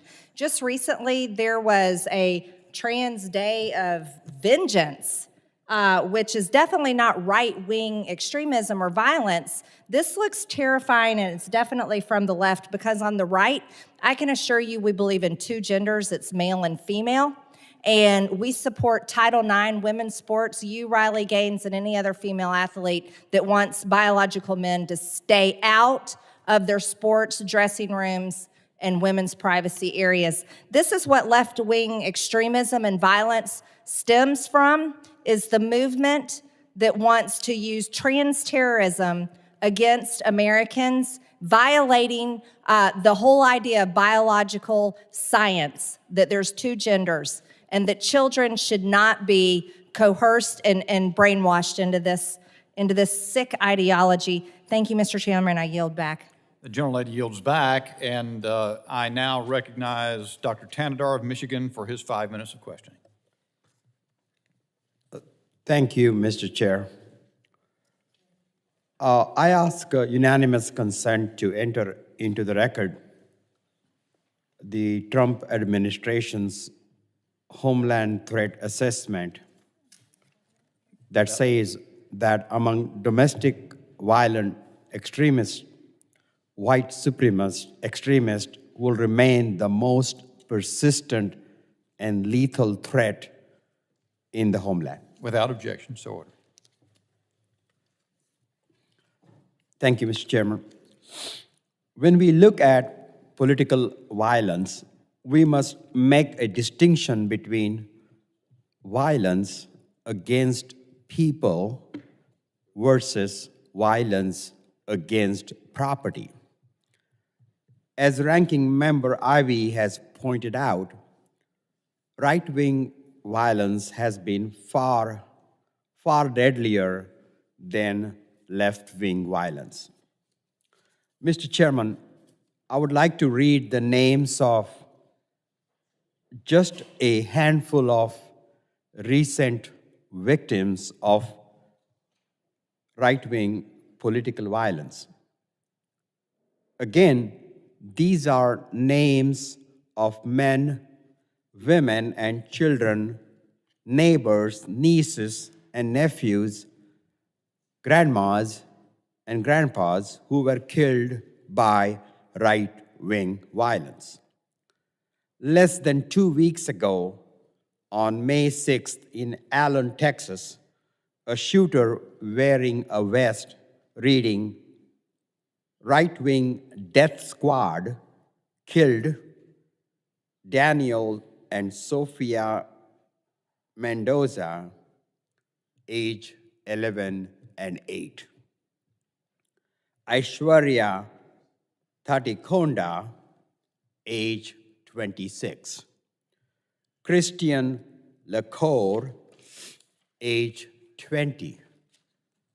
Elio Kumana Rivas, age 32. Cindy and Kai-Yu Cho, age 35 and 37, and their son, James Cho, age 3. On November 19th, 2022, in Colorado Springs, Colorado, an anti-LGBTQ motivated shooter killed Daniel Davis Aston, age 28, Kelly Loving, age 40, Ashley Parr, age 35, Derek Rump, age 38, Raymond Green Vance, age 22. 1 year ago, on May 14, 2022, in Buffalo, New York, a white supremacist and proponent of the Great Replacement Theory killed Roberta A. Drury, age 32, Margus D. Morrison, age 52, Andre McNeil, age 53, Aaron Salter, age 55, Geraldine Talley, age 62, Celestine Chansey, age 65, Hayward Patterson, age 67, Catherine Massey, age 72, Paul Young, age 77, Ruth Whitefield, age 86. I'm running out of time, and I've only gotten through 1 year of victims of right-wing attacks. And that doesn't include the many, many victims of mass shooting in which no political ideology was identified, but which were nonetheless enabled by Republicans' refusal to pass common sense gun reforms. Mr. Chair, I yield back. The gentleman yields back. I now recognize Mr. Ezell for his 5 minutes of question.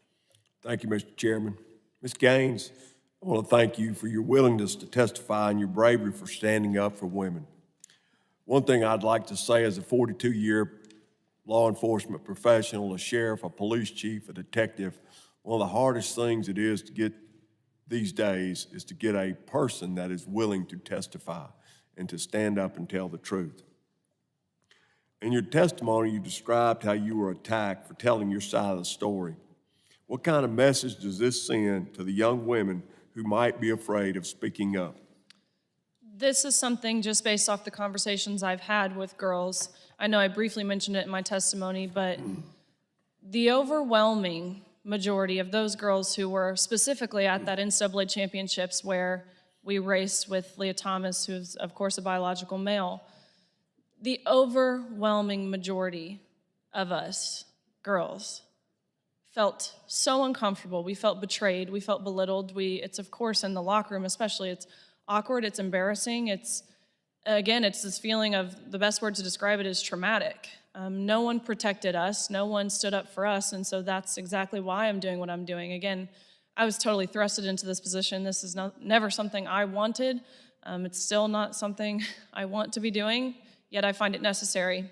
But the message that it sends, it sends a message that we don't matter, that our feelings, our safety, our privacy, it doesn't matter. We should smile and step aside and allow these men into our spaces, or else you are a bigot.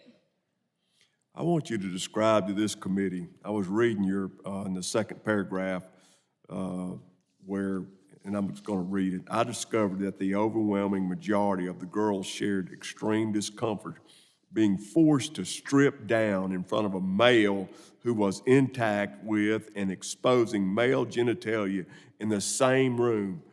After seeing how this affected every girl at the meet, I decided to stand up and speak out.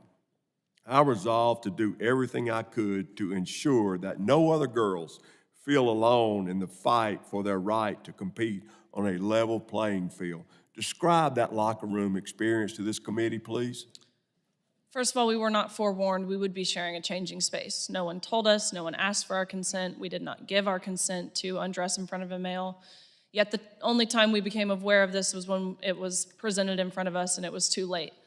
So what that kind of looked like in the vein of being extremely transparent, a 6'4", he's actually taller than 6'1", a 6'4" male walks in, disrobes, and is fully intact with male genitalia while we're simultaneously undressing as 18 to 22-year-old girls, and we could do nothing about it. I actually immediately left the locker room, and I went up to one of the officials on the pool deck, and I said, how is this allowed to happen? I understand the guidelines for the competition, but what are the guidelines in regards to the locker room? And he looks at me and word for word says, oh, we actually got around this by making the locker rooms unisex, so it's not a big deal. And I thought about that, and unisex. So this meant that any man could have walked into our locker room, not just a self-identifying female. Any man, any coach, any parent, any official, any man who wanted to would have had full access to, and bare minimum, we weren't forewarned.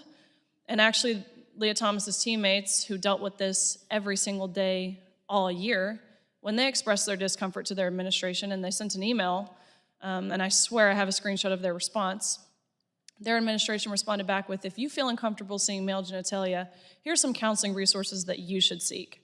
And that's the general consensus of what's happening around the country, which is why I felt it necessary to get in front of colleges and speak. I think it's so important to engage people my age, 22 years old, to understand what's happening, because that's not what you're hearing in the media. Thank you for your courage. Please do not give up your fight. Please do not be afraid to share your testimony. And thank you so much. And Mr. Chairman, I yield back. Thank you. Gentleman yields back. I now recognize Ms. Ramirez of Illinois for her 5 minutes of questioning. Thank you, Chairman. I was taken back recognizing that my colleague, who was just right of me, almost spent 5 minutes giving names of people who have experienced the worst of the worst threat to our democracy and to themselves through right-wing white supremacist ideas. It is clear that the replacement theory and other white supremacist ideas are leading to an increase in violence targeted toward Black and brown people and immigrants specifically. In 2019, a far-right terrorist killed 23 people at a Walmart in El Paso, Texas. His hate-filled anti-immigrant manifesto referenced a Hispanic invasion of Texas. That word invasion is a word that I hear frequently in this committee room in the US Congress by Republican members referring to immigrants, to asylum seekers. And these kind of anti-immigrant attacks have not stopped. Less than 2 weeks ago, a man in Brownsville, Texas, drove an SUV into a group of migrants, killing 8 people. Police are investigating reports that he yelled anti-immigration rhetoric at the group. This dangerous and disgusting white supremacist rhetoric has fueled deadly violence again and again. White supremacy is anti-Semitic, it is xenophobic, it is racist, it is sexist, it is homophobic, and it is actively harming our communities right before our eyes with multiple instances of extreme violence. And I'll just mention a couple because otherwise I'll run out of time. The 2017 Unite the Right rally in Charlottesville, Virginia, that resulted in 9 injured in the murder of Heather Heyer. The 2018 anti-Semitic attack on the Tree of Life Synagogue in Pittsburgh that led to 11 people dying and injuring 6 more. The 2019 mass shooting in El Paso, Texas, predominantly in a Latino neighborhood where a gunman murdered 23 people and injured 3 more. The 2022 mass shooting in Buffalo, New York that we've heard about, where the gunman killed 10 Black people and injured 3 more. This is not a complete list by any means. And that is why I am honored to be co-leading a resolution that's condemning the Great Replacement theory that Congressman Jamal Bowman of New York is introducing, again, along with other Democratic colleagues. And I strongly urge any of my Republican colleagues here to join us in opposing white supremacy. It shouldn't be hard to do so. And as a woman, I take allegations of violence against women very seriously. And as I'm sure you do as well, Ms. Gaines, you said that you are a spokeswoman for the Independent Women's Forum, correct? Yes, correct. That's the same Independent Women's Forum that opposed the 1994 Violence Against Women Act because, quote, wives instigate violence, including severe violence against husbands, more often than husbands do against wives. Is that correct? What year was this? This was in 1994. I was not born yet, so I'm unsure. We got to do research before we start joining organizations because, you know, if we're going to be fighting violence against women and we're joining organizations that incite violence, that is inconsistent with who we say we are. Mr. Chair, I would like to submit for the record Independent Women's Forum statement articulating the reasons why they oppose VAWA. Without objection, so ordered. Today's hearing is about organized violence, but I'm not sure how the Independent Women's Forum is relevant to today's topic other than it has opposed legislation aiming at preventing violence. This is your first time presenting in a hearing in Congress, correct? At the congressional level, yes. Yeah. So I just want to make sure that I document here that as we're talking about violence, as we're talking about left-wing violence, violence against women should be #1 issue for all of us. But, you know, this is your first time here, but it's not your first time in the political spotlight. And I noticed that you spoke not one, but on 2 CPAC panels in March. And you just got off the campaign trail for a MAGA candidate for Kentucky governor, Kelly Craft, who said that if she were elected governor, we would not have transgenders in our school system. Mr. Chairman, I ask unanimous consent to enter into the record an article from The Nation titled "Meet the Feminists Doing the Koch brothers' Dirty Work." Without objection, so ordered.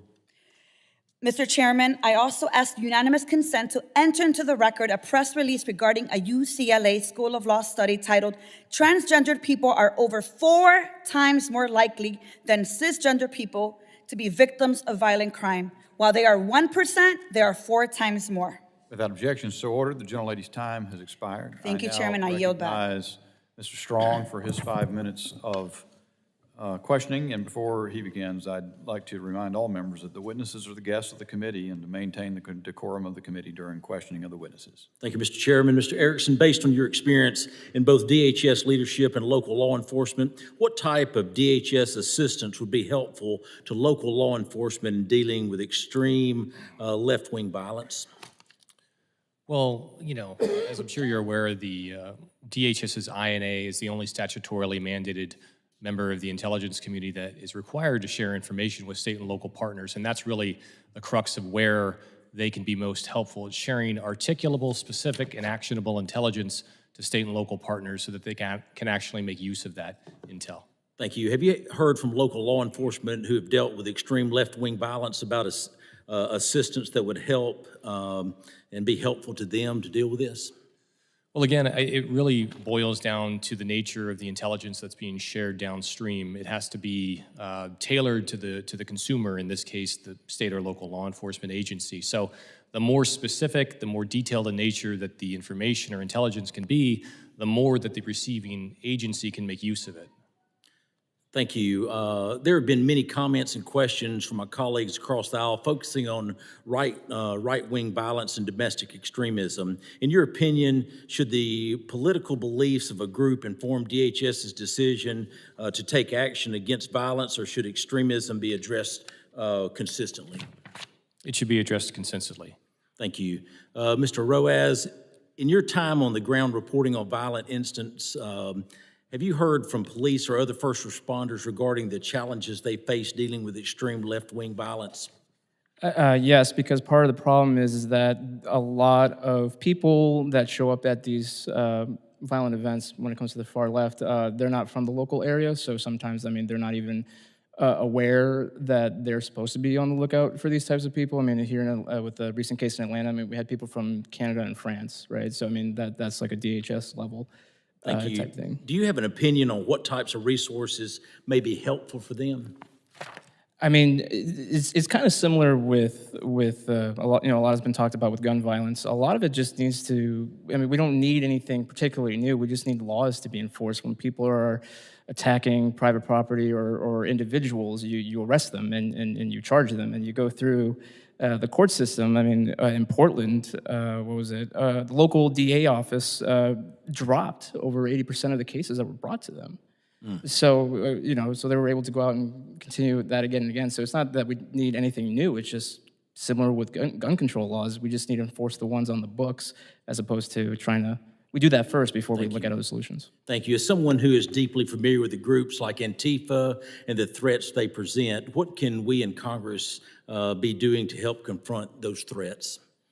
I mean, just be consistent in the fact that, again, when you, I mean, I find it a little disingenuous to hear some of the members on the other side of the aisle expressing, you know, grief over recent crime incidents when, last I checked, all the members on this committee voted against the recent House resolution that was against the D.C. crime bill.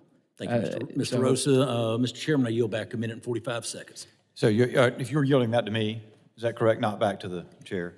Yes, sir, I'm yielding back to you. Ms. Spitalnick, let me ask you this. As we get at, I know you don't have a whole lot of, you're not impressed by the topic, the notion of left-wing violence. You sort of suggested it's a distraction. Someone was furnishing me some of your tweets. In March, Governor DeSantis had this quote that was quote tweeted by you. I don't know what's going to happen. The Manhattan District Attorney is a Soros-funded prosecutor. That's an example of pursuing a political agenda and weaponizing the office. And your comment on that was, of course, DeSantis is using the exact same anti-Semitic, white supremacist rhetoric about the Soros-funded black DA. And then you had another tweet in which you said, white supremacy and the anti-abortion movement have always been inextricably linked. There's just no quiet part anymore among GOP officials. So when you're talking about white supremacist violence, are you referring just sort of to the conservative half of the political spectrum, or are you talking about something different? In other words, you say anti-abortion views or white supremacist views about Soros DAs or white supremacists. Can you explain what that means to you? Absolutely. Thank you, Chairman, and I'm very glad you asked that question. When I refer to white supremacist violence, I'm talking specifically about the murders and other violence that we've seen at exponential levels over the last few years, including, again, in 2022, every single extremist murder in this country was committed by a right-wing. How about 2023? In 2023, well, I don't have the statistics for 2023 yet, but if you know about Nashville. But I also know about Allen, Texas, and a variety of other. And I don't disagree that you may have. It looks like I've expired the time. We'll come back. If we get another opportunity to speak, maybe we'll do some more. But my time's up, or the gentleman's time up. But the gentleman's time having expired, I now recognize Ms. Clark of New York for 5 minutes of question. Thank you, Mr. Chairman, Ranking Member. And thank you to our panelists today. Mr. Chairman, I've heard oftentimes, particularly when dealing with this subject matter of left-wing organized violence, a lot of time spent on talking about violence that has caused damage to property. But colleagues seem to be omitting certain examples. So I want to make sure that we correct the record. Here we have an example, and this is the aftermath of the Oklahoma City bombing. That is some serious property damage. As a matter of fact, it's $652 million worth, in fact. The Oklahoma City bombing was famously a right-wing attack against the federal government, which may be why my colleagues don't talk about it. Though, to be honest, I care much less about property than I do about human lives. Tragically, the Oklahoma City bombing was also incredibly lethal, killing approximately 168 people and injuring an additional 680, making it the deadliest act of domestic terrorism in United States history. I highlight this to show that right-wing movements in this country have a long history of violence, a long history of being more violent than left-wing movements. But this is nothing new. What is new, though, is the extent to which the Republican Party has enhanced and embraced and encouraged violence, especially under the extreme MAGA cult of Donald Trump. Let's talk about what has happened to the GOP over the past several years. In 2015 and 2016, throughout his campaign for president, Donald Trump encouraged violence against protesters at his rallies, saying protesters should be roughed up and that his supporters should, quote, knock the hell out of them. He said attacks on protesters were, quote, very, very appropriate and something that, quote, we need to do a little bit more of. Republicans had plenty of opportunity and time to recognize what kind of politician Donald Trump was, and they fell in line to support him. After Trump was elected, right-wing violence went from bad to worse. Here, we all know this photo. This is the photo from the Unite the Right rally held in 2017, during which a self-identified white supremacist rammed his car into a group of counter-protesters, killing one person and injuring dozens of others. Some might call that a domestic terrorist attack. In fact, the driver pled guilty to 29 federal hate crimes. And Ms. Spitalnick helped hold the rally's planners liable for planning a violent attack. And I want to thank you for your hard work and dedication to our nation. At this time, President Trump said in the aftermath of the rally that there were very fine people on both sides of the rally, which encouraged white nationals. Here's a photo of Portland, Oregon in 2020. My Republican colleagues have highlighted property damage resulting from these protests, but to me, the most troubling aspect of these protests was that Trump's Department of Homeland Security confirmed that police without identification were using unmarked vehicles to arrest protesters. Unidentified federal police were kidnapping protesters in unmarked vehicles.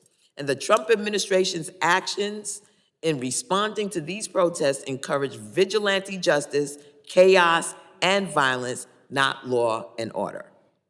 While in office, Trump also did the following to encourage violence: labeled the news media, quote, the enemy of the people, encouraged police officers to be tough with people they arrest, encouraged the shooting of looters, praised law enforcement for an extrajudicial killing, and told the Proud Boys, a group so vile as to have been labeled a terrorist entity in Canada, to stand back and stand by, galvanizing the group, according to their own words, in helping to instigate planning for January 6th. That brings us to one of the darkest days in American history, the failed insurrection of January 6th. Gentlelady's time has expired. All right, but we have many examples, recognize Chairman. Mr. I yield Crane back. of Arizona for his 5 minutes of question. Thank you guys for coming today. I appreciate you guys being here on Police Week. Mr. Erickson, the lady sitting to your left, Miss Spitalnick, stated on Twitter that white supremacism is the most dangerous terror threat. Do you agree or disagree with that statement? I think, again, it depends on what context you're looking at. Globally, I would probably disagree with that. Well, just look at what she tweeted. Is the most dangerous terrorist threat. What do you think about that? I would probably disagree with that. Why is that, Mr. Erickson? Because the global view of threats that we face in this country is much larger than the domestic extremism that we're talking about today. And I think that's a completely different hearing, a completely different topic to have. But I think we tend to get myopia when we start talking about specific things and we start talking in hyperbole. That's what I would describe. Yeah, you're right. We do that a lot around here. That seems like that's one of the predominant themes in this chamber, which is ironic for some of us that have actually been around the world chasing down real terrorists. Mr. Rojas, what do you think about that? What do you think about that tweet from Ms. Spitalnick? White supremacism is the most dangerous terror threat. What do you think about that? Well, I would agree with Mr. Erickson if we're talking about, globally, there's a lot of bad people out there that want to hurt us. And I would also just say that, like, here in the district, I would, just walking down on the street, with homicides being up 7% and along with other crimes being up, I wouldn't be stabbed or carjacked or shot statistically, by a white guy in a red hat screaming, "This is MAGA country." Yeah, no, exactly. And we all know that's the case. I mean, it's not the reason you can't walk down the street in Chicago, New York, Baltimore, et cetera, because of white supremacy. And it's just sad because here's the deal. White supremacy is disgusting. It's disgusting. I look across the aisle at some of my brothers and sisters that don't have the same skin color as me. And you know what I see? I see men and women that were created in the image of God, just like I was. You may have a little more melanin in your skin than I do. I could care less. Even though I don't agree with you politically or your political worldview, you guys are my brothers and sisters, and I think it is disgusting. That being said, you guys are playing a very dangerous game by continually overstating the threat of white supremacy when there are massive threats. It's not white supremacists that are killing tens of thousands of our children in pill form called fentanyl. It's not white supremacy that is storming over our southern border right now. It's not white supremacy that is trafficking, sex slaves into this country at record numbers, and on and on and on. But if you guys want to keep beating that drum, you're more than that. That's your right. That's your right. But it's a reason that a lot of Americans don't take you guys seriously. My brothers and sisters, it's a reason why America doesn't take you guys seriously, because you keep beating that drum. It wasn't white supremacists that flew airliners into the World Trade Centers. And guess what? They're still out there. And a lot of those folks, because I've actually chased a lot of them overseas, they would love to come into a room like this with an S-vest on and clack it off and kill every single one of us. Black, brown, white, they could care less, because you don't share the same religious ideology as them. So we can keep playing these games. But you guys have seen the CBP individuals in here telling you how many individuals on the terror watch list has come over that southern border. And I'm telling you, my brothers and sisters of different colors than me, of the same color as me, if we're gonna get serious about homeland security, we need to stop. We need to be realistic. And yeah, I don't know a member on this side or that side that doesn't think legitimate, real white supremacy is disgusting, because it is. Any type of supremacy is disgusting. Anytime we devalue anybody or hurt them or harm them with violence because of their skin color is disgusting. Ms. Gaines, thank you so much for what you're doing. As a dad to 2 little girls, it's pretty cool to see young women like yourself that have the courage to stand up to what you face on a daily basis. I've said it many times. You know what the #1 ingredient missing in this town is, ma'am? It's not intelligence. You know what it is? What is it? It's courage. I agree. And you have it. Thank you. Thank you guys for showing up today. Thank you. The gentleman's very consequential time has expired, and I now recognize Mr. Goldman of New York for his 5 minutes of question. Well, I really appreciate the lecture from my colleague from Arizona. The problem is that he's speaking, of course, anecdotally.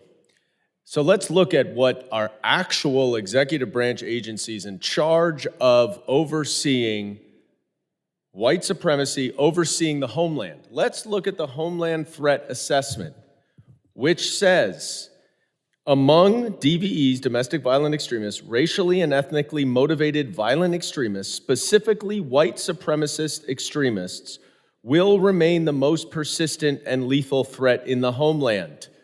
Confirmed by the director of the FBI. Now, I know all of a sudden you all on that side want to defund the FBI, you want to defund the ATF, but the director of the FBI, a Trump appointee, has said that the biggest threat to our homeland is not global terrorism, it is domestic terrorism. And we have these witnesses up here who are trying to tell us, and Mr. Erickson, in his opening statement, let me just point this out. This is the big example that we need to be so worried about, because in Atlanta, apparently, there were 23 individuals arrested for crimes ranging from vandalism to assault. We have 650 people who are murdered in mass shootings every single year. Almost 2 per day mass shootings. Sorry, 600 mass shootings, far more people. And we're supposed to be talking here about vandalism. Give me a break. You can't even say, you can't sit here, Mr. Erickson. You were an employee of the Department of Homeland Security, and I want to get to that in a minute. You can't even acknowledge what your own agency said, that the biggest domestic terror threat is white nationalism, white supremacy.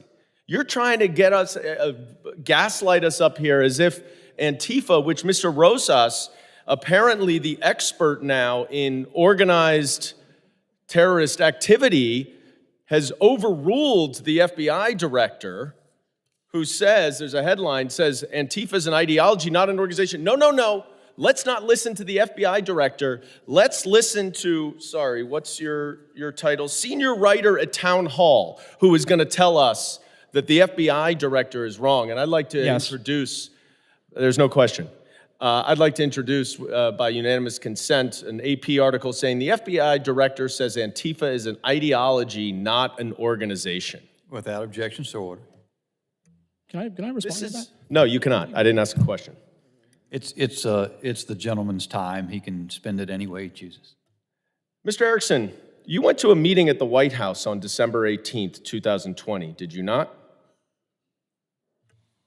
I'm not sure which meeting you're speaking of. Well, there was the same day that a group of Trump advisors, Sidney Powell and Patrick Byrne, met with the president in the Oval Office, and they discussed the prospect of seizing voting machines. Did you participate in that meeting? No. Did you hear anything about that plan to seize voting machines? No. Okay. So were you working at the Department of Homeland Security on January 6th? Yes, I was. Because, you know, it's interesting to me, you talk a lot about left-wing extremist activity in your statement, but you actually worked for the Department of Homeland Security on January 6th, and there was no mention of what happened on January 6th in your testimony. And it's fair, that's not the topic of this title, of this hearing. I think that's the problem with the hearing, but that's not your fault. So I just want to be clear, you have no idea, you were not involved in any discussions about seizing voting machines while you were working at the Department of Homeland Security? That is correct. Okay. When did you leave the department? January the 20th, 2021 at noon. Why did you leave then? There was an inauguration that occurred at that time. So a lot of people are held over, right? No, that's incorrect. Not political appointees. Okay, everyone was out? Basically everybody, yeah, to the best So of my knowledge. let me ask you something. Would you consider the Proud Boys and Oath Keepers to be an organized group? Yes. Their leaders have been convicted of seditious conspiracy at this point, right? To my knowledge, correct. Yeah, based on what they did on January 6th. Correct. Okay, have any left-wing, Antifa, or any other people been convicted of conspiracy? The gentleman's time has expired. The committee will proceed. Can you answer the question? Well, actually, your question was outside of your time as well. So But you So might the answer is get no, another- he cannot? We'll proceed to another round so you can get another opportunity to follow that up as you would wish. I figured as much. We'll proceed to a second round of questioning. I recognize myself for 5 minutes, or what portion of that I might consume. Ms. Spitalnick, let me go back and give you, because I really didn't give you a full opportunity to answer, and let me just by way of reintroducing the topic, and it sort of builds off of what Mr. Crane said to some degree, but here's another tweet that you did on April 24. When reporters write the story of Tucker Carlson, do not gloss over who he is. He is a raging white supremacist, misogynist, and bigot who has done more to normalize violent extremism and hate over the last few years than nearly anyone else.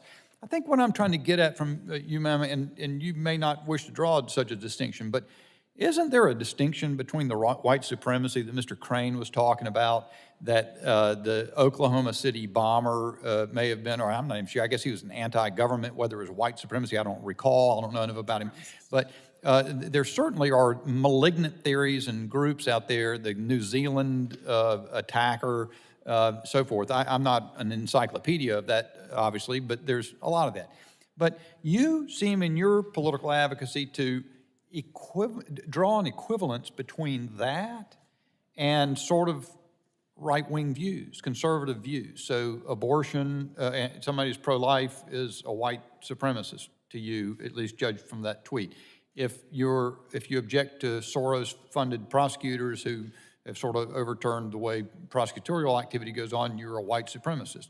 If you are Tucker Carlson, you're a white supremacist, misogynist, bigot, et cetera. Is there a distinction, or are we talking, again, is that just the whole, are you referring to the whole right, the whole center-right range of the spectrum, ideological spectrum in the country? Well, there's a distinction between white supremacist views and white supremacist violence. And so when we talk about views, those are precisely the views that you just cited, the tweets that you referenced. People like Tucker Carlson, elected officials, pundits, candidates, others who have normalized and mainstreamed the white supremacist views, like the Great Replacement Theory, talking about things like invasion, talking about things like a globalist effort to change our demographics, change our electorate, talking about using terms like Soros or the Rothschilds as subs for the Jewish community as part of this Great Replacement Theory, which is deeply anti-Semitic, racist, xenophobic.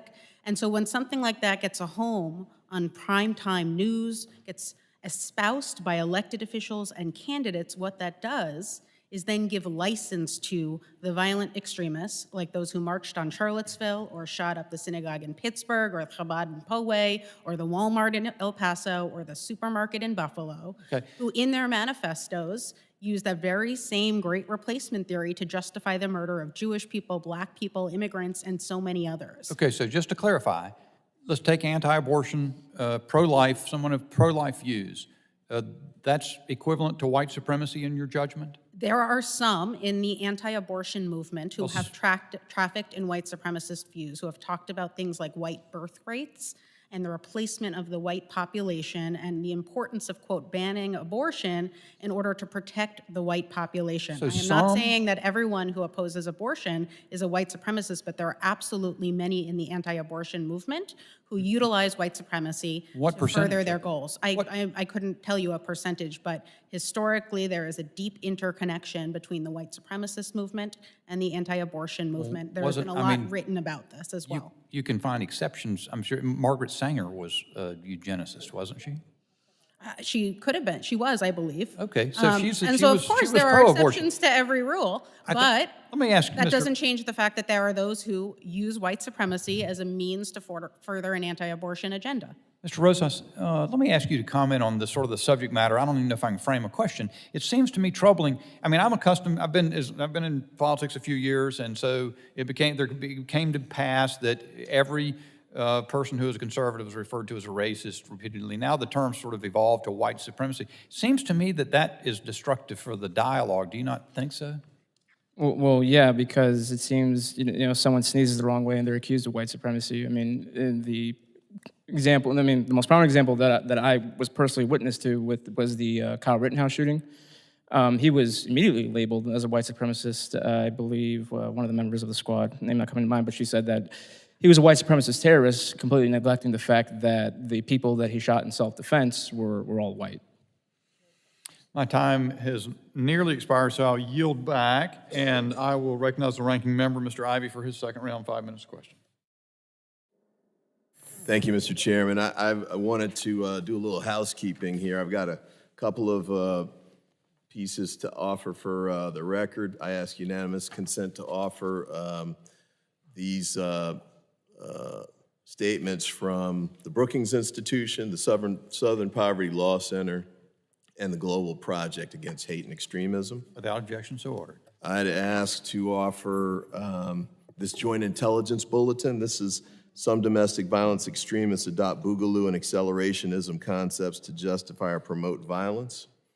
Without exception, so ordered. And Ms. Spitalnick, I don't know if you're familiar with the boogaloo and accelerationism concepts. They were new to me, but I was wondering if you could expound on those a little bit and talk about how they're connected to these issues.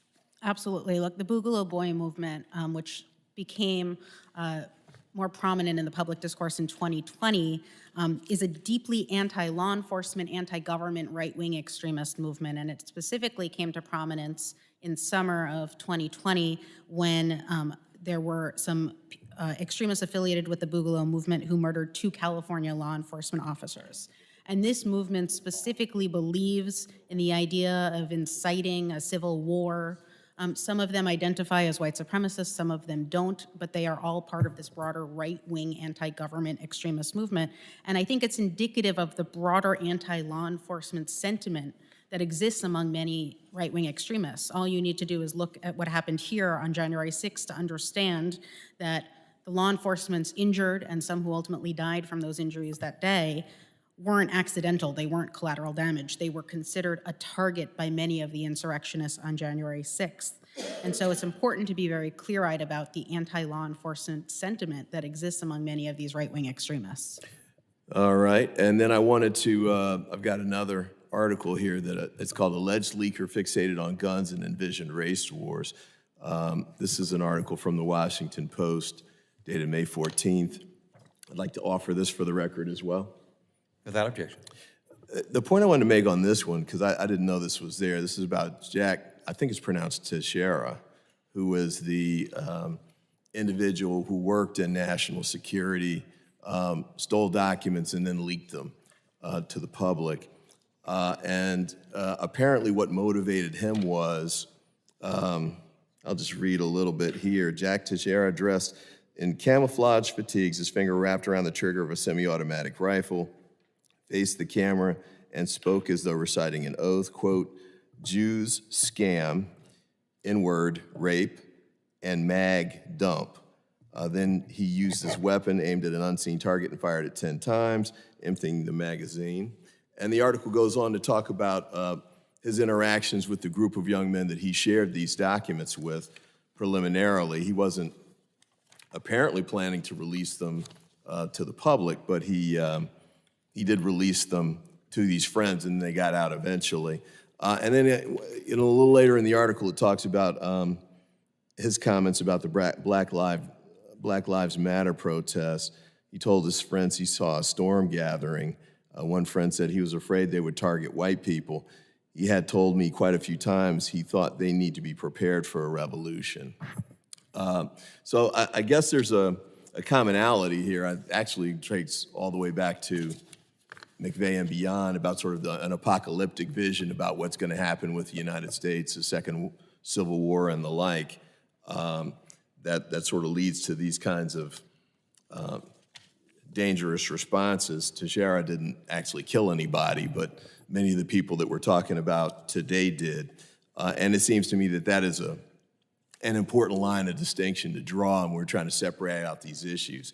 But at the end of the day, and as I said at our last hearing, Mr. Chairman, I think there's a good hearing in here somewhere with respect to how the Homeland Security Committee can address these types of problems, move forward. Mr. Erickson, you raised concerns about the government issuing information and responding to false information, misinformation.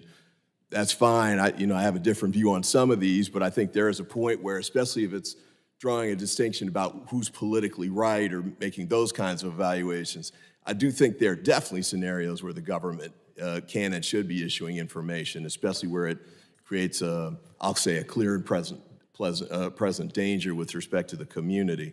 And I do share your view that it should be addressed consistently, and by that I mean violence, especially murder, I think should be, prosecuted as such.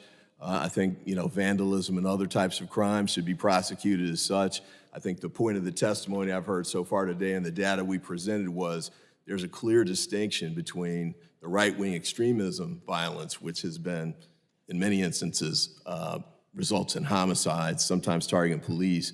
And I think what you all have said with respect to Antifa and the like, that it tends to be vandalism, theft, I think there's some arson and property crimes, but different. But at the end of the day, I think we need to address both. So with that, I yield back. I thank the ranking member for the ecumenical sort of conclusion there. I appreciate that. I think that the gentleman's style is one that I appreciate. And with that, I yield for I recognize Ms. Green for 5 minutes of questioning, second round. Thank you, Mr. Chairman. Just while we've been sitting in this committee room having this hearing today about left-wing extremism and violence, literally, as we were being gavelled in, we experienced some left-wing extremism of our own on the second floor of this building while we've been in here. The Center for Popular Democracy invaded our office building this afternoon to push their extreme agenda on everything from climate to the debt ceiling. Approximately a dozen were arrested while we were sitting in this hearing room. Thankfully, my staff brought over pictures to share with you all.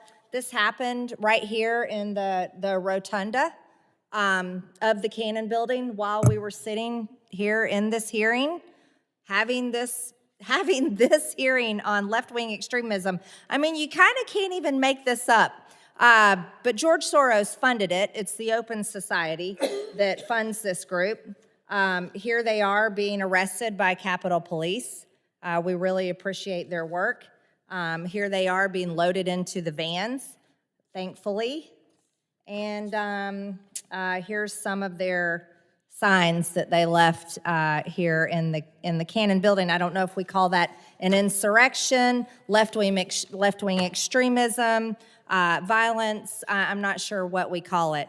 But I would like to remind, I'd like to remind everyone that while we're talking about white supremacy, Ms. Spitalnick, you were talking about white supremacy. It's Spitalnick. Oh, I apologize, Spitalnick.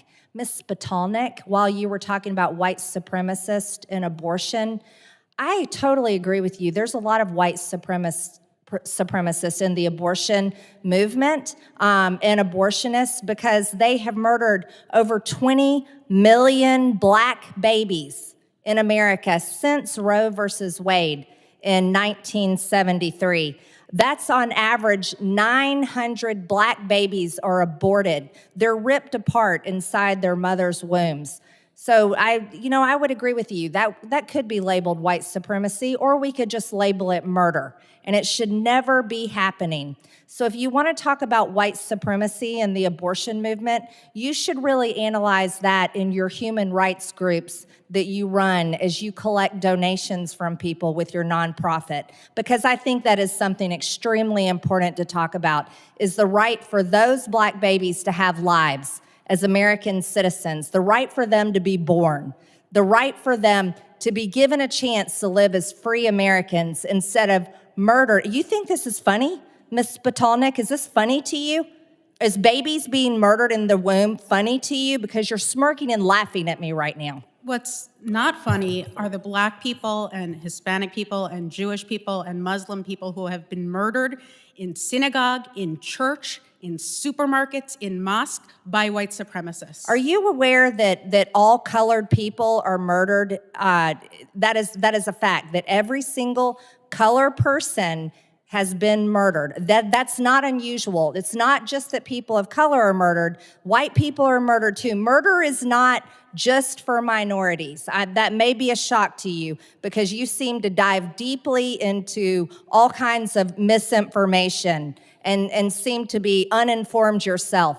But if you're going to talk about white supremacy and abortion, You need to study very hard about who the targets are, and it's not just black women, and it's not just black babies, it's Hispanics as well. And I think that's important for you to understand. And if you apparently care about human rights and you care about studying extremism, let's have a little talk about extremism, shall we? I think that's important because that's what this hearing is all about. I'd like to inform you, or maybe you don't know, maybe you do know, I doubt it. You mostly care about white supremacists and white-wing extremism. But there's quite a pattern of left-wing violent protests on college campuses today. Ms. Gaines here was a victim of it. Do you support what they did to Ms. Gaines? These trans terrorists chasing her into a room, do you support their movement? I am absolutely sorry that Ms. Gaines felt threatened and unsafe while she was on a college campus, and that's not acceptable. But again, the statistics tell us that when it comes to politically motivated violence, in 2022, every single murder was committed by a right-wing extremist. Every single murder in America was committed by a right-wing extremist? Every single politically motivated murder was committed by a right-wing extremist. Are you sure about that? I am Are you aware that the Tennessee shooter just recently identified as a man and she was a biological woman? Was she a right-wing extremist as well? Gentlelady's time has expired. I'll allow the witness to answer the question. So that was a shooting that happened in 2023. There is no evidence as to what ideology motivated that shooting. And what we do know is that cisgender males are responsible for the vast majority of mass shootings in this country. I'm sorry, I don't know what a cisgender male is. There's only two genders. It's male and female. That would be that. So no one knows what a cisgender male is. It's a made up. Unfortunately, idea. anti-trans invasion From Georgia language that you've been using yields back. I does recognize nothing but Mr. Strong normalize for the his extremism 5 we're minutes of talking about questioning. here today. Beg your pardon, Mr. Ezell, I missed you over there. Thank you. Thank you, Mr. Chairman. Mr. Erickson, as a sheriff and a police chief and a law enforcement professional, I believe this day in history that the police are better trained and better equipped and better prepared than any time in our history. The attack on law enforcement is nothing new. We've been attacked many times over the years that we've policed this great country. What is new is a lack of support that has come to us from the federal government, namely this Biden administration. Law enforcement officers work many long hours and to protect their communities, and it's been very disheartening to see what has come out of Washington over the last several years and the major cities in this country. This should be concerning to all Americans. Could you speak to some of these effects, how they've affected the ability to recruit and retain police officers? Yeah, absolutely, and everything you've said is correct.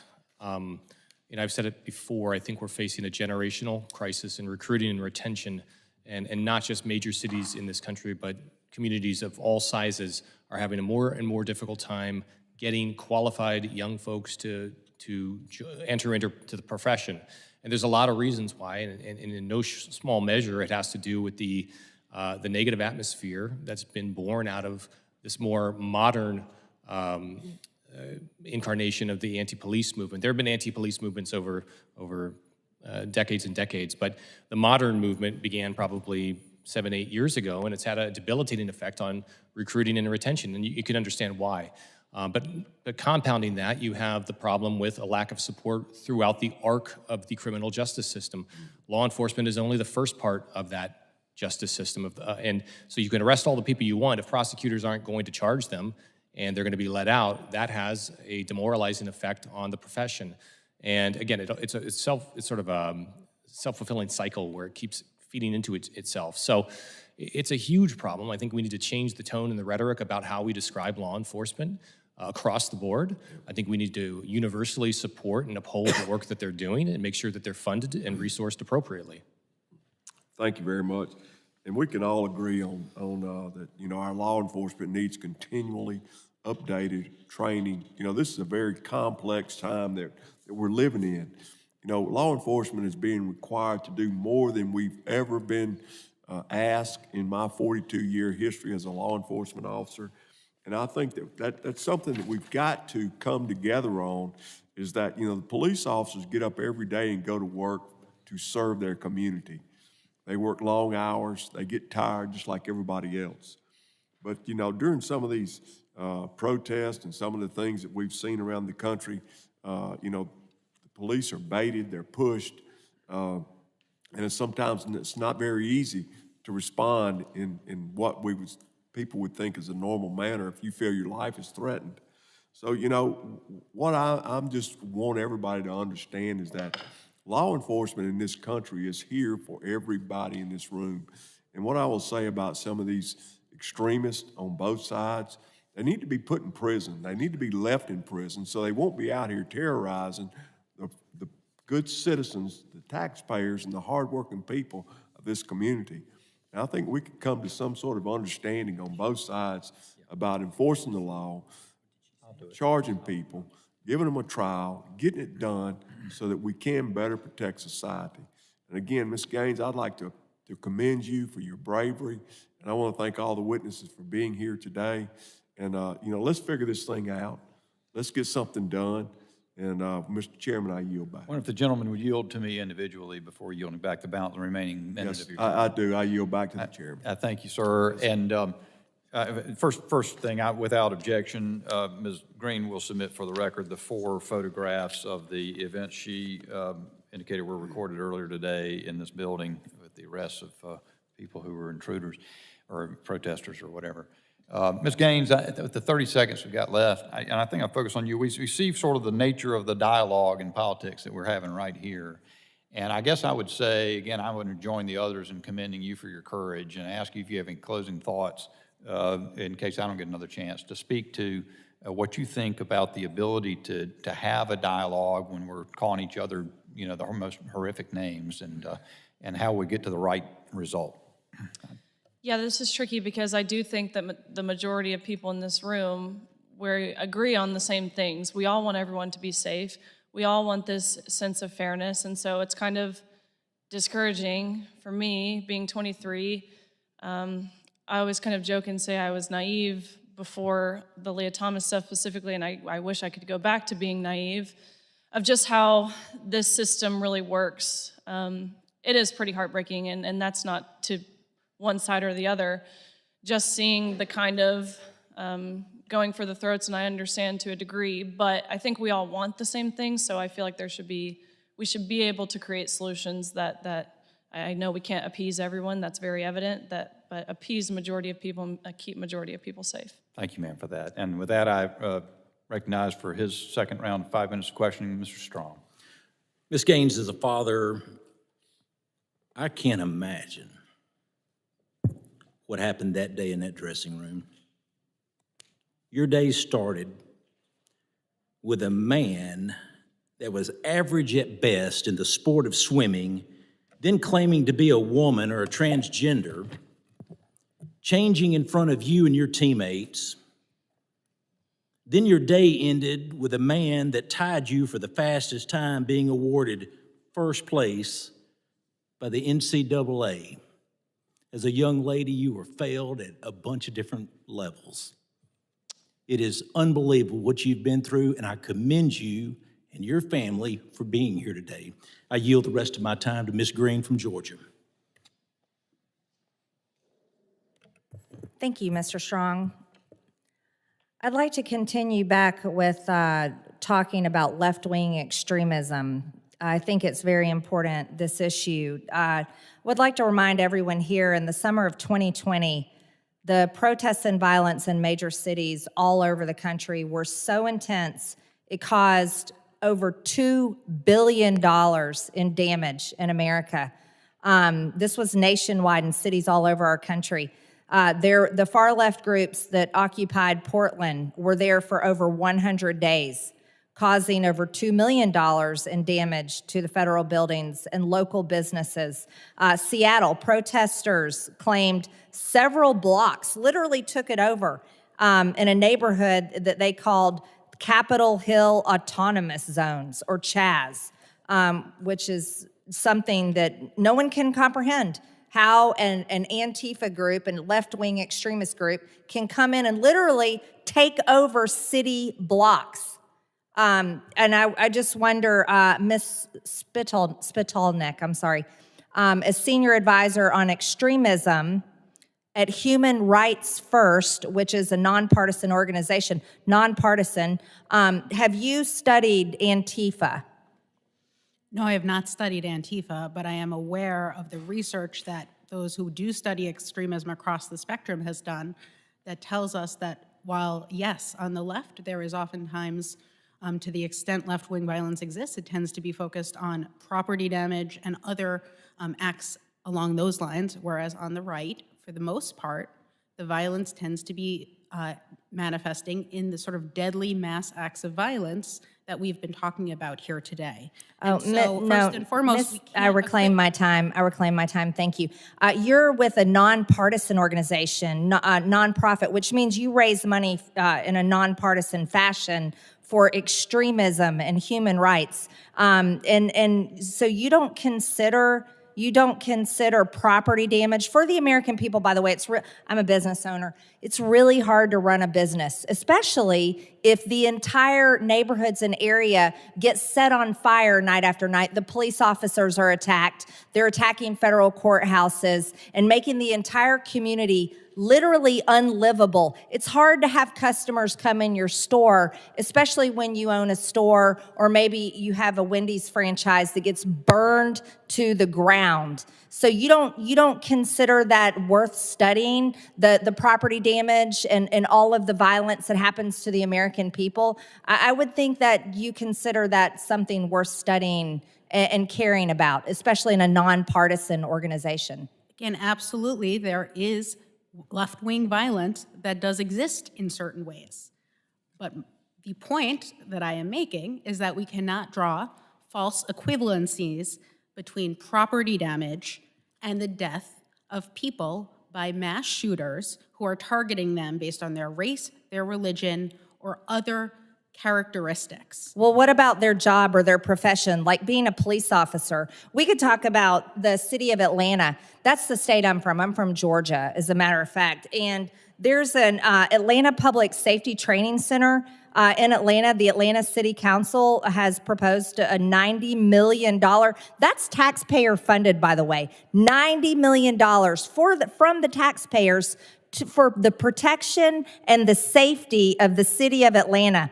Well, this Antifa group has come in there and decided to take it over because they call it Cop City. You want to talk about human lives? Well, it seems to be that being a police officer is a target for Antifa because they actually murdered someone there. They actually murdered a police. Oh, you don't know. That's right, because you don't study left-wing extremism from your nonpartisan so-called nonprofit. But let me tell you about it. There was a 26-year-old activist, Manuel Tehran, shot and killed Georgia State Patrol trooper there. That was this year, you're right, not last year, it was this year. So left-wing extremism is definitely on the rise, and murder is a big part of it. I yield back, thank you. Gentlelady yields back, and I recognize Mr. Crane for his 5 minutes of question. Thank you, Mr. Chairman. Mr. Rojas, you spent a lot of time embedded on the ground in protests and riots throughout the unrest in 2020, including in Portland, Seattle, Kenosha. While most people in the protest march come with the intent of exercising their First Amendment rights, it seems that there is often a faction intent on taking advantage of the protests to engage in violence. Could you please describe some of the tactics you have seen left-wing groups employ in preparing to confront police?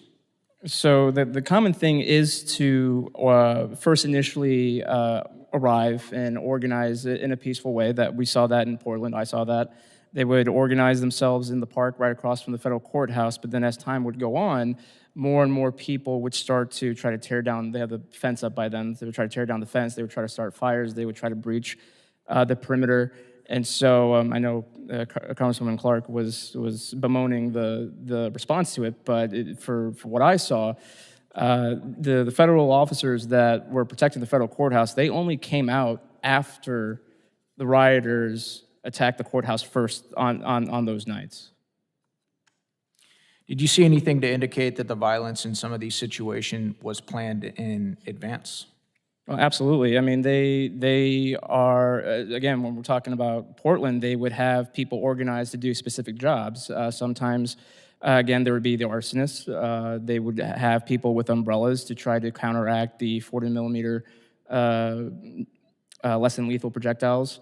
They would have, because they were using tear gas, the officers, they would have people with leaf blowers to try to blow away and direct the gas back. So they basically had, as you know, basically an MOS, military occupational specialty, during those times.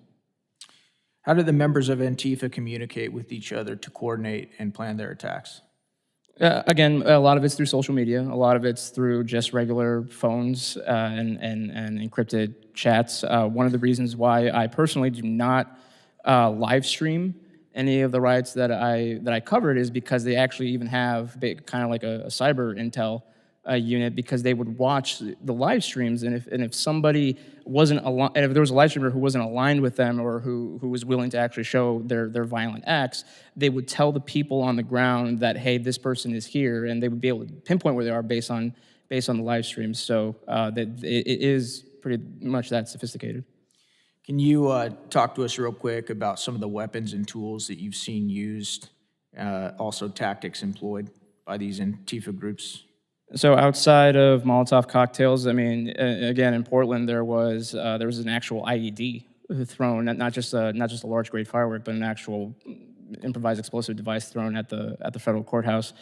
They would use crowbars, hammers, metal pipes, basically anything.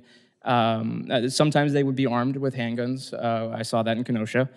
And so it's a wide range of weaponry, and the reason why they like blunt instruments is because you often see them with backpacks. So they're able to quickly take the hammer or crowbar out of the backpack, do damage or attack somebody with it, and then put it back in, and kind of, since they're all wearing black, then kind of blend in back in the crowd. So it's harder to, if they were caught on video, it's harder to pinpoint who was.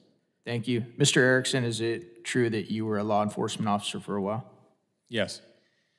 Does it bother you as somebody who wants to protect all people to see law enforcement and protection become bipartisan and polarized? Or partisan, I should say. Well, yeah, law enforcement officers are, I never went to a call and asked somebody what their political registration was before I helped them. They're there to do their job. They're trying to keep communities safe. They don't want to get sucked into the partisan debate. They just want to do their jobs. Yeah, when you were serving as a law enforcement officer, was that before or after the defund the police movement? That was before. That was before? Correct. What'd you think about that whole defund the police movement? I mean, I thought it was asinine. It made no sense. Politically, it made no sense. Logically, it made no sense. I wasn't surprised, but I didn't really make much of it, other than disappointment that it actually manifests in the cutting of some budgets. I thought people had more common sense than to go down that path. Yeah. Common sense isn't so common, is it? It depends. Thank you. I yield back my time.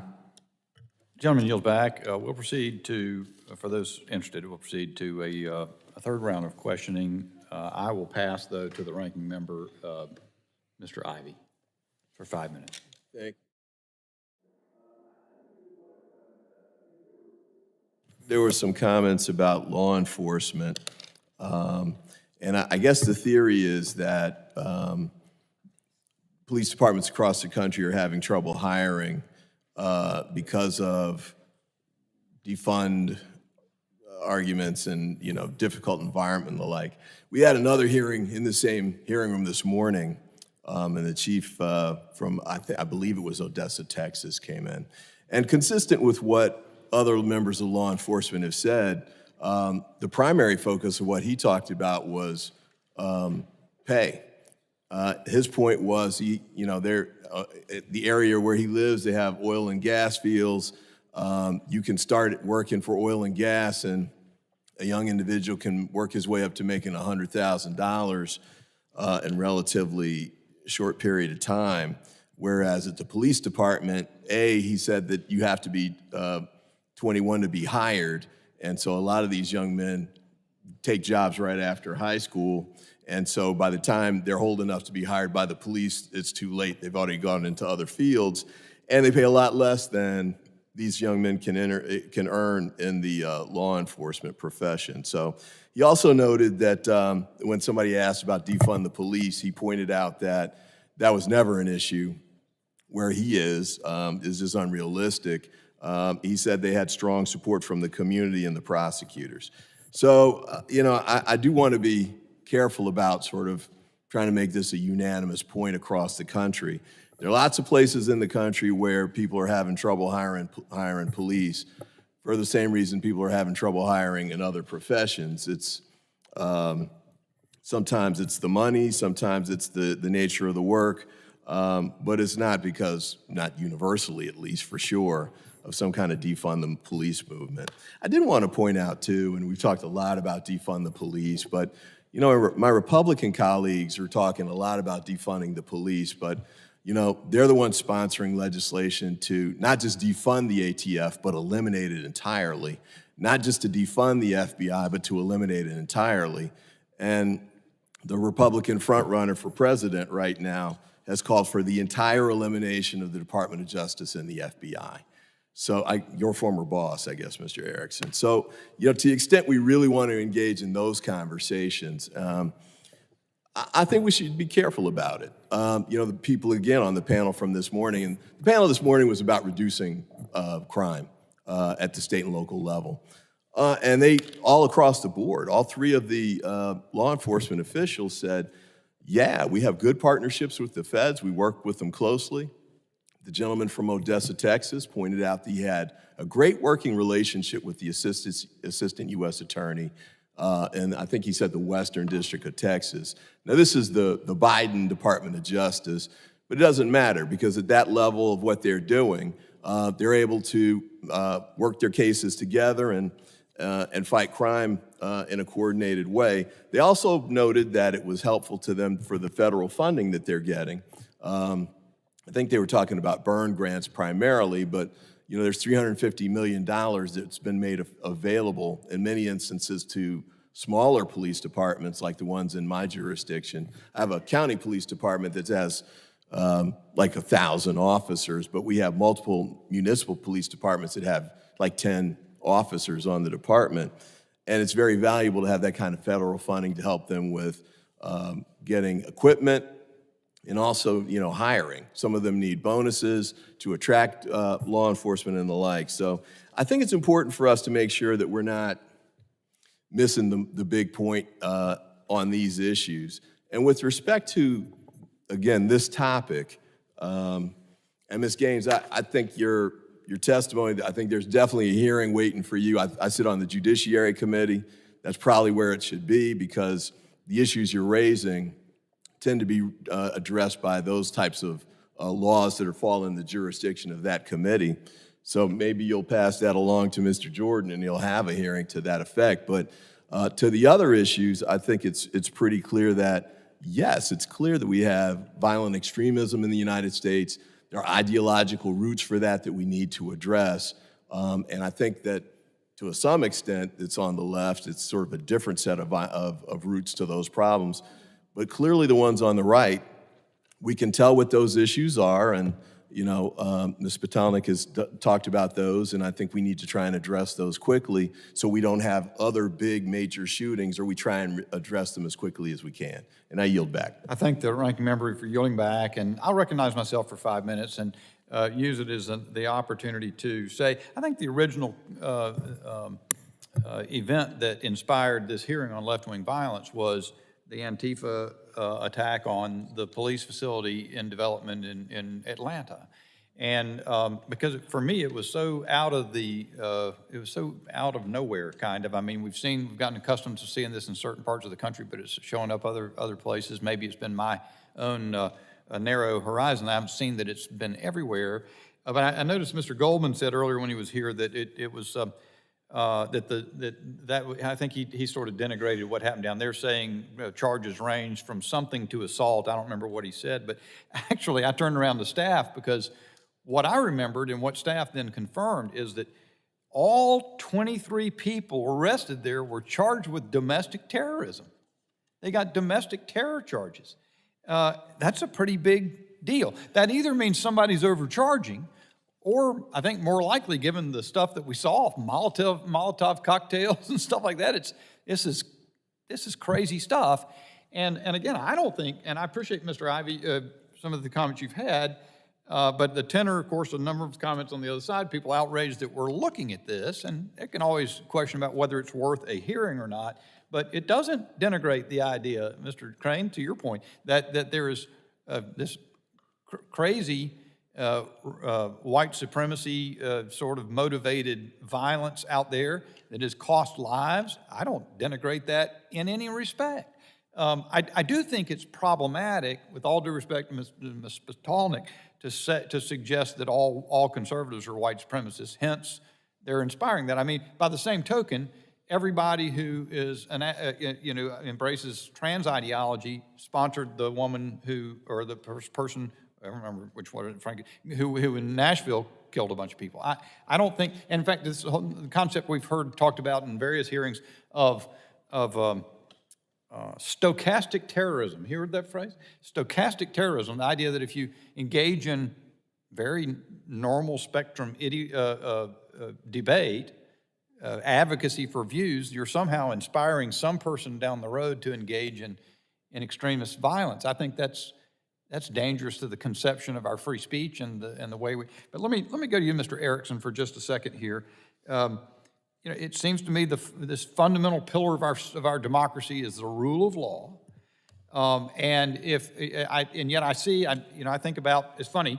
The Trump administration has always taken the task. In fact, Trump himself is called a white supremacist by my colleagues on the other side. And yet they also say it was Trump's Department of Homeland Security that identified right-wing or white supremacist extremists as and I always got to formulate this right, as you say, it's the most lethal domestic terror threat to the homeland, I think is how they put it.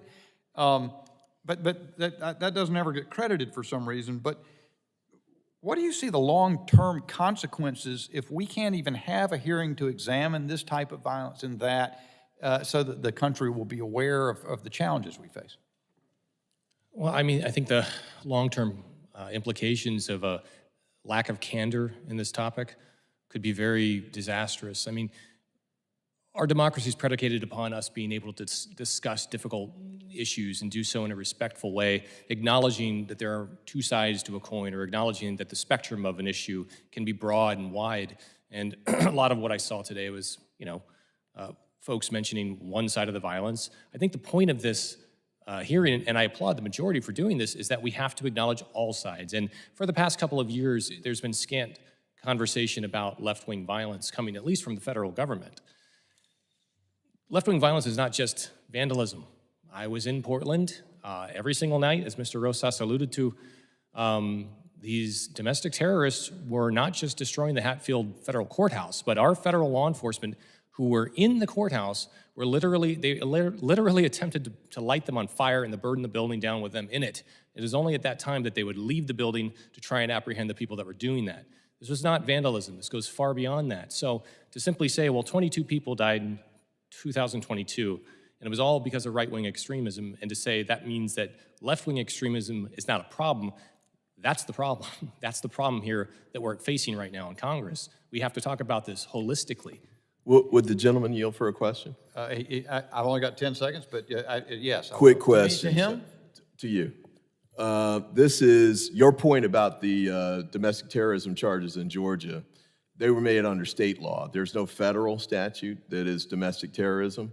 Would you consider working with me to put together a domestic terrorism bill that we could pass that would apply at the federal level on both sides and would focus primarily on the more serious crimes? Minor stuff could be left at the state level. Yeah. Would you be open to that? Mr. Ivey, I would be willing to work with you on anything. I think you're a very great gentleman, and I think that topic is worth consideration. One concern I have and I think one reason we haven't gotten there is for the phenomenon that I see here, which is to the extent the phrase terrorism or the word terrorism is used as a tool to smear or paint half of the polity, half of the American people, as though they're somehow complicit in it, is problematic.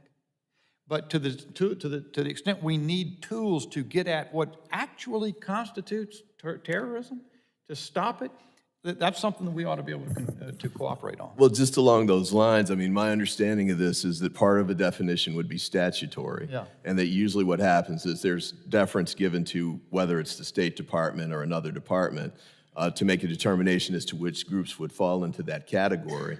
But I'd be willing to work with you on that. As you say, it might be in another committee's jurisdiction, but we can talk about that. We can find a way to get it here. Gentlemen, I yield, my time's expired, and then, so I think the right thing for me to do now is recognize Mrs. Green of Georgia for her 5 minutes. Thank you so much, Mr. Chairman. I agree with the committee and I agree with our witnesses that extremism and violence and political murder and all of this is absolutely wrong, no matter what side of the aisle it's on. But I think it's important to inform one of our witnesses today, Ms. Spitalnick, that you need to study your facts more, especially since your group is nonpartisan and your paycheck, I'm sure, is funded by people that donated to your group that is, again, as you're the senior advisor on extremism at Human Rights First. Actually, there were 25 Americans killed at the hands of Black Lives Matter and Antifa, and we can call them domestic terrorists. I think that's an appropriate word. Antifa was certainly charged with domestic terrorism charges in Georgia, my home state, and rightfully so. And then one of the victims, can we go back to that? Thank you, is Captain David Dorn. Captain David Dorn, and I don't think, unless Antifa is a white supremacist group, Mr. Rosas, you've done a lot of studying on Antifa. Are they a white supremacist group, Antifa, BLM? Not in the traditional sense, because, and I say that because a lot of the people that I'm able to see, they are white, and when they do commit acts of vandalism or they've attacked minorities, so I mean, that could be, but I guess with what you're trying to ask, not in the traditional sense.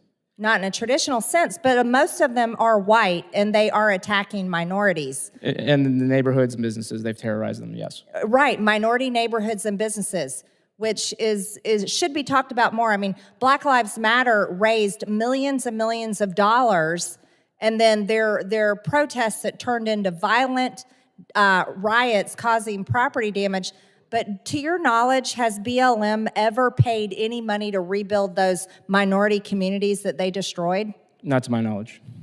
Thank you. Mr. Erickson, do you know of any effort of BLM or Antifa to spend the money that they have to rebuild these communities? I'm not familiar with any of those. Thank you. I think as we're talking about left-wing extremism that continues today, it happened today in this building while we're having this hearing, which is unreal. I think it's important to remember the headlines that seem to be forgotten, because the major focus of Democrats here in this city, the major focus from many people on the left is one day in history, which is January 6th. But I think it's really important to remember all of the violence and arrest and unbelievable threat to human lives. Ms. Spitalnick, remember, you care about human lives. These headlines right here talk about human lives. Human lives are important to you. Is that correct, Ms. Spitalnick? That is correct, which is, again, why we need to be clear-eyed about the threat, while not ignoring the fact that left-wing violence exists, as you point out, but recognizing that when it comes to politically motivated violence, all of the statistics, including from Trump's own Department of Homeland Security, says white supremacist and other far-right extremism is the most persistent and lethal threat. Right, so what we established today is white supremacist and abortion is the most lethal threat to Black babies, with over 20 million being murdered in the womb, 900 a day. I reclaim my time, Ms. Spitalnick. I reclaim my time, thank you. But what you can see here is 47 arrested, 59 officers injured, 5 officers hurt, violent BLM protests in New York, leaving 2 New York police cops injured, 11 arrested, Portland officers injured, New York Police Department chief injured while making arrests, more than 700 officers injured. And let's go to one more identity that seems to be targeted more than any other identity in past times, which is now a woman, like Riley Gaines, the female athlete. Any woman fighting for her right to have privacy to change her clothes without a man in there, to have the privacy to compete. Thank God Riley Gaines was not murdered when she went to that college campus that day. So Ms. Spitalnick, I would ask with your nonpartisan nonprofit that you run and you care about human rights, I would hope that you care about Riley Gaines and other women because they're the new target of political violence. Thank you. I yield my time. Gentlelady yields back. I recognize Mr. Strong for 5 minutes. Mr. Chairman, I have no further questions. I've stayed at this committee hearing out of respect of what Ms. Gaines has gone through in an effort to fairly compete in sports as a female athlete. Gentleman yields back. At this time, I'd recognize Mr. Crane for 5 minutes. Thank you, Mr. Chairman. Mr. Rojas, I noticed that you wanted to respond to something that one of my colleagues said about you a little while ago. I'd like to give you time to go ahead and do that. Yeah, thank you, Congressman. Well, I think it's funny to be lectured by an heir to the Levi Strauss Corporation, and honestly, that's probably why he doesn't consider property damage to be that big of a deal, because not only does he have that, but he also has what some would describe an impossibly good stock portfolio. But what I can tell you is that in these riots that happened 3 years ago, they, yes, big corporations did suffer damage and looting, such as Target, that would happen in Minneapolis. But a lot of the businesses, they were small businesses. They didn't come from multi-million-dollar families or corporations. And so the fact that they had to not only deal with the completely unnecessary COVID restrictions that were happening during that time, so their bottom line was already being hit by that. But then when you add on now having to replace lost inventory or to repair damage, or in some cases be completely lose your entire business, that happened to a family that I know in Kenosha.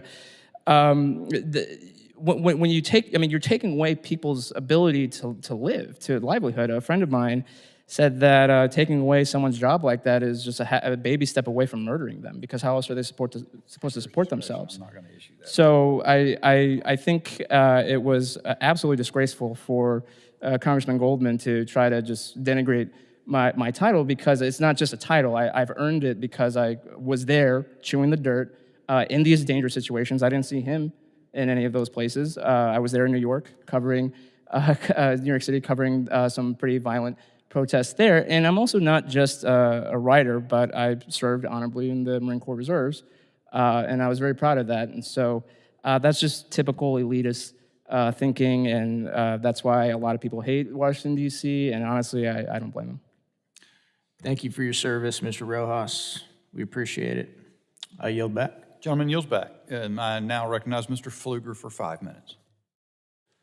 Thank you, Mr. Chairman. I appreciate the ability to wave onto this committee and participate in this. This morning, in this same committee room, we held a hearing on our appreciation for law enforcement during National Police Week. It was very disturbing to hear colleagues on the other side of the aisle saying that this was not going to be something that was politicized, and immediately hearing them launch into attacks on one type of violence, but not on all types of violence. I'd like to submit for the record, Mr. Chairman, a document here which goes into the discussions of colleagues on the other side of the aisle, including Representative Maxine Waters, who said, let's make sure we show up wherever we have to show up. And if you see anybody from that cabinet in a restaurant, in a department store, at a gasoline station, you get out and you create a crowd and you push back on them and you tell them they're not welcome here anymore. Another state senator from Missouri saying, I hope Trump is assassinated, and on and on and on. But these are elected officials. I'd like to submit this for the record. Without objection, so ordered. Let me start by saying that any type of violence is absolutely horrible, should not go 1 second without people on both sides of this dais condemning it. Does not matter what the reason is. It doesn't matter who the person is. It should be condemned. And unfortunately, we're here in this hearing because that has not happened. We have seen firsthand the devastation that violence has caused in this country on any side of the political spectrum, and it's not okay. But specifically, I've been disappointed to not see left-wing extremist groups who have not been condemned by my colleagues on the other side of the aisle in some cases. And instead of prosecuting or holding violent criminals and individuals accountable, some within our society have made excuses for this, and it's unacceptable. And I want to say to our witnesses, thank you for being here, for standing up and showing us your courage. I'd like to focus a couple of questions and ask Ms. Gaines to respond. You know, the evening that the attack on you happened, I mean, I think the whole country thought, how is this possible? You've had the courage to speak out on an issue that is very personal to you. I have 3 daughters, and to think about the issue that you're talking about and standing up for what you believe in, the freedom of speech, the First Amendment protects your ability to do that. And yet, San Francisco State University President Lynn Mahoney wrote a letter sympathizing those who attacked you. And I can't imagine how that has made you feel. I know how it's made me feel. No, it's, we've used the term domestic terrorist a lot in this hearing, and that's constantly something I get called by these same left-leaning protesters who, again, for simply saying women deserve fairness, we deserve safety, and we deserve privacy, and we deserve respect. And I get called a domestic terrorist all the time. So this term for me, maybe I have a skewed perception of what it means. But yes, it's been, I don't know, again, it's just disheartening to be in the position I'm in, feeling like I'm asking for the bare minimum, feeling like I'm asking for something that is so simple that we all are entitled to, yet I'm being, you know, held hostage. And there's one more piece I wanted to mention about this night that I haven't really touched on. I briefly touched on it in my testimony, but the verbiage outside the room, when I was still giving my speech, these protesters, the video doesn't do a good job showing of just how many were in these stairways. I mean, it was hundreds of people. But these people, they were outside the rooms, and one side of the hallway would yell, trans rights are under attack, and the other side would yell back, what do? We fight back. And they kept using the term, we fight back. And so after I'd finally been barricaded and I was in this room for a couple hours and they kept saying it, I'm like, why do they keep saying we fight back? And we've talked a lot about this stemming from the top in regards to Trump and January 6th and Tucker Carlson giving the license to people to basically do whatever they want but we're not talking about this on this side of it, because the day before this incident at San Francisco State, the Biden administration press secretary had a press release, a press conference where she says word for word, our trans community is resilient and they fight back. And I find it so ironic they were using the exact same verbiage, we fight back. They kept saying it continuously. And so I wanted to put that on the record because we've talked about it a lot stemming from the top on the other side, but I think it's crucial to understand that goes both ways. Well, Ms. Gaines, thank you for your courage. Thank you for standing up for what you believe in. Any sort of threats or violence or intimidation is despicable. It has no place in our society.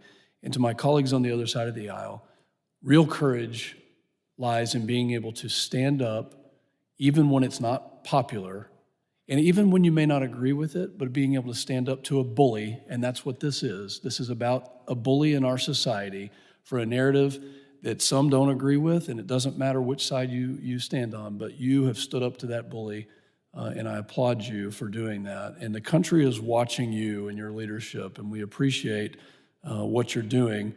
Mr. Chairman, thank you for holding this hearing and standing up to a bully. We should all condemn any violence that happens, and I think that that's exactly what this hearing is about, and I yield back. Well done, Mr. Pfluger. The gentleman yields back. I thank the witnesses for their valuable testimony and the members for their questions. The members of the subcommittee may have some additional questions for the witnesses, and we would ask the witnesses to respond to these in writing if asked. Pursuant to Committee Rule 7D, the hearing record will be open for 10 business days. Again, with my thanks, the committee is adjourned.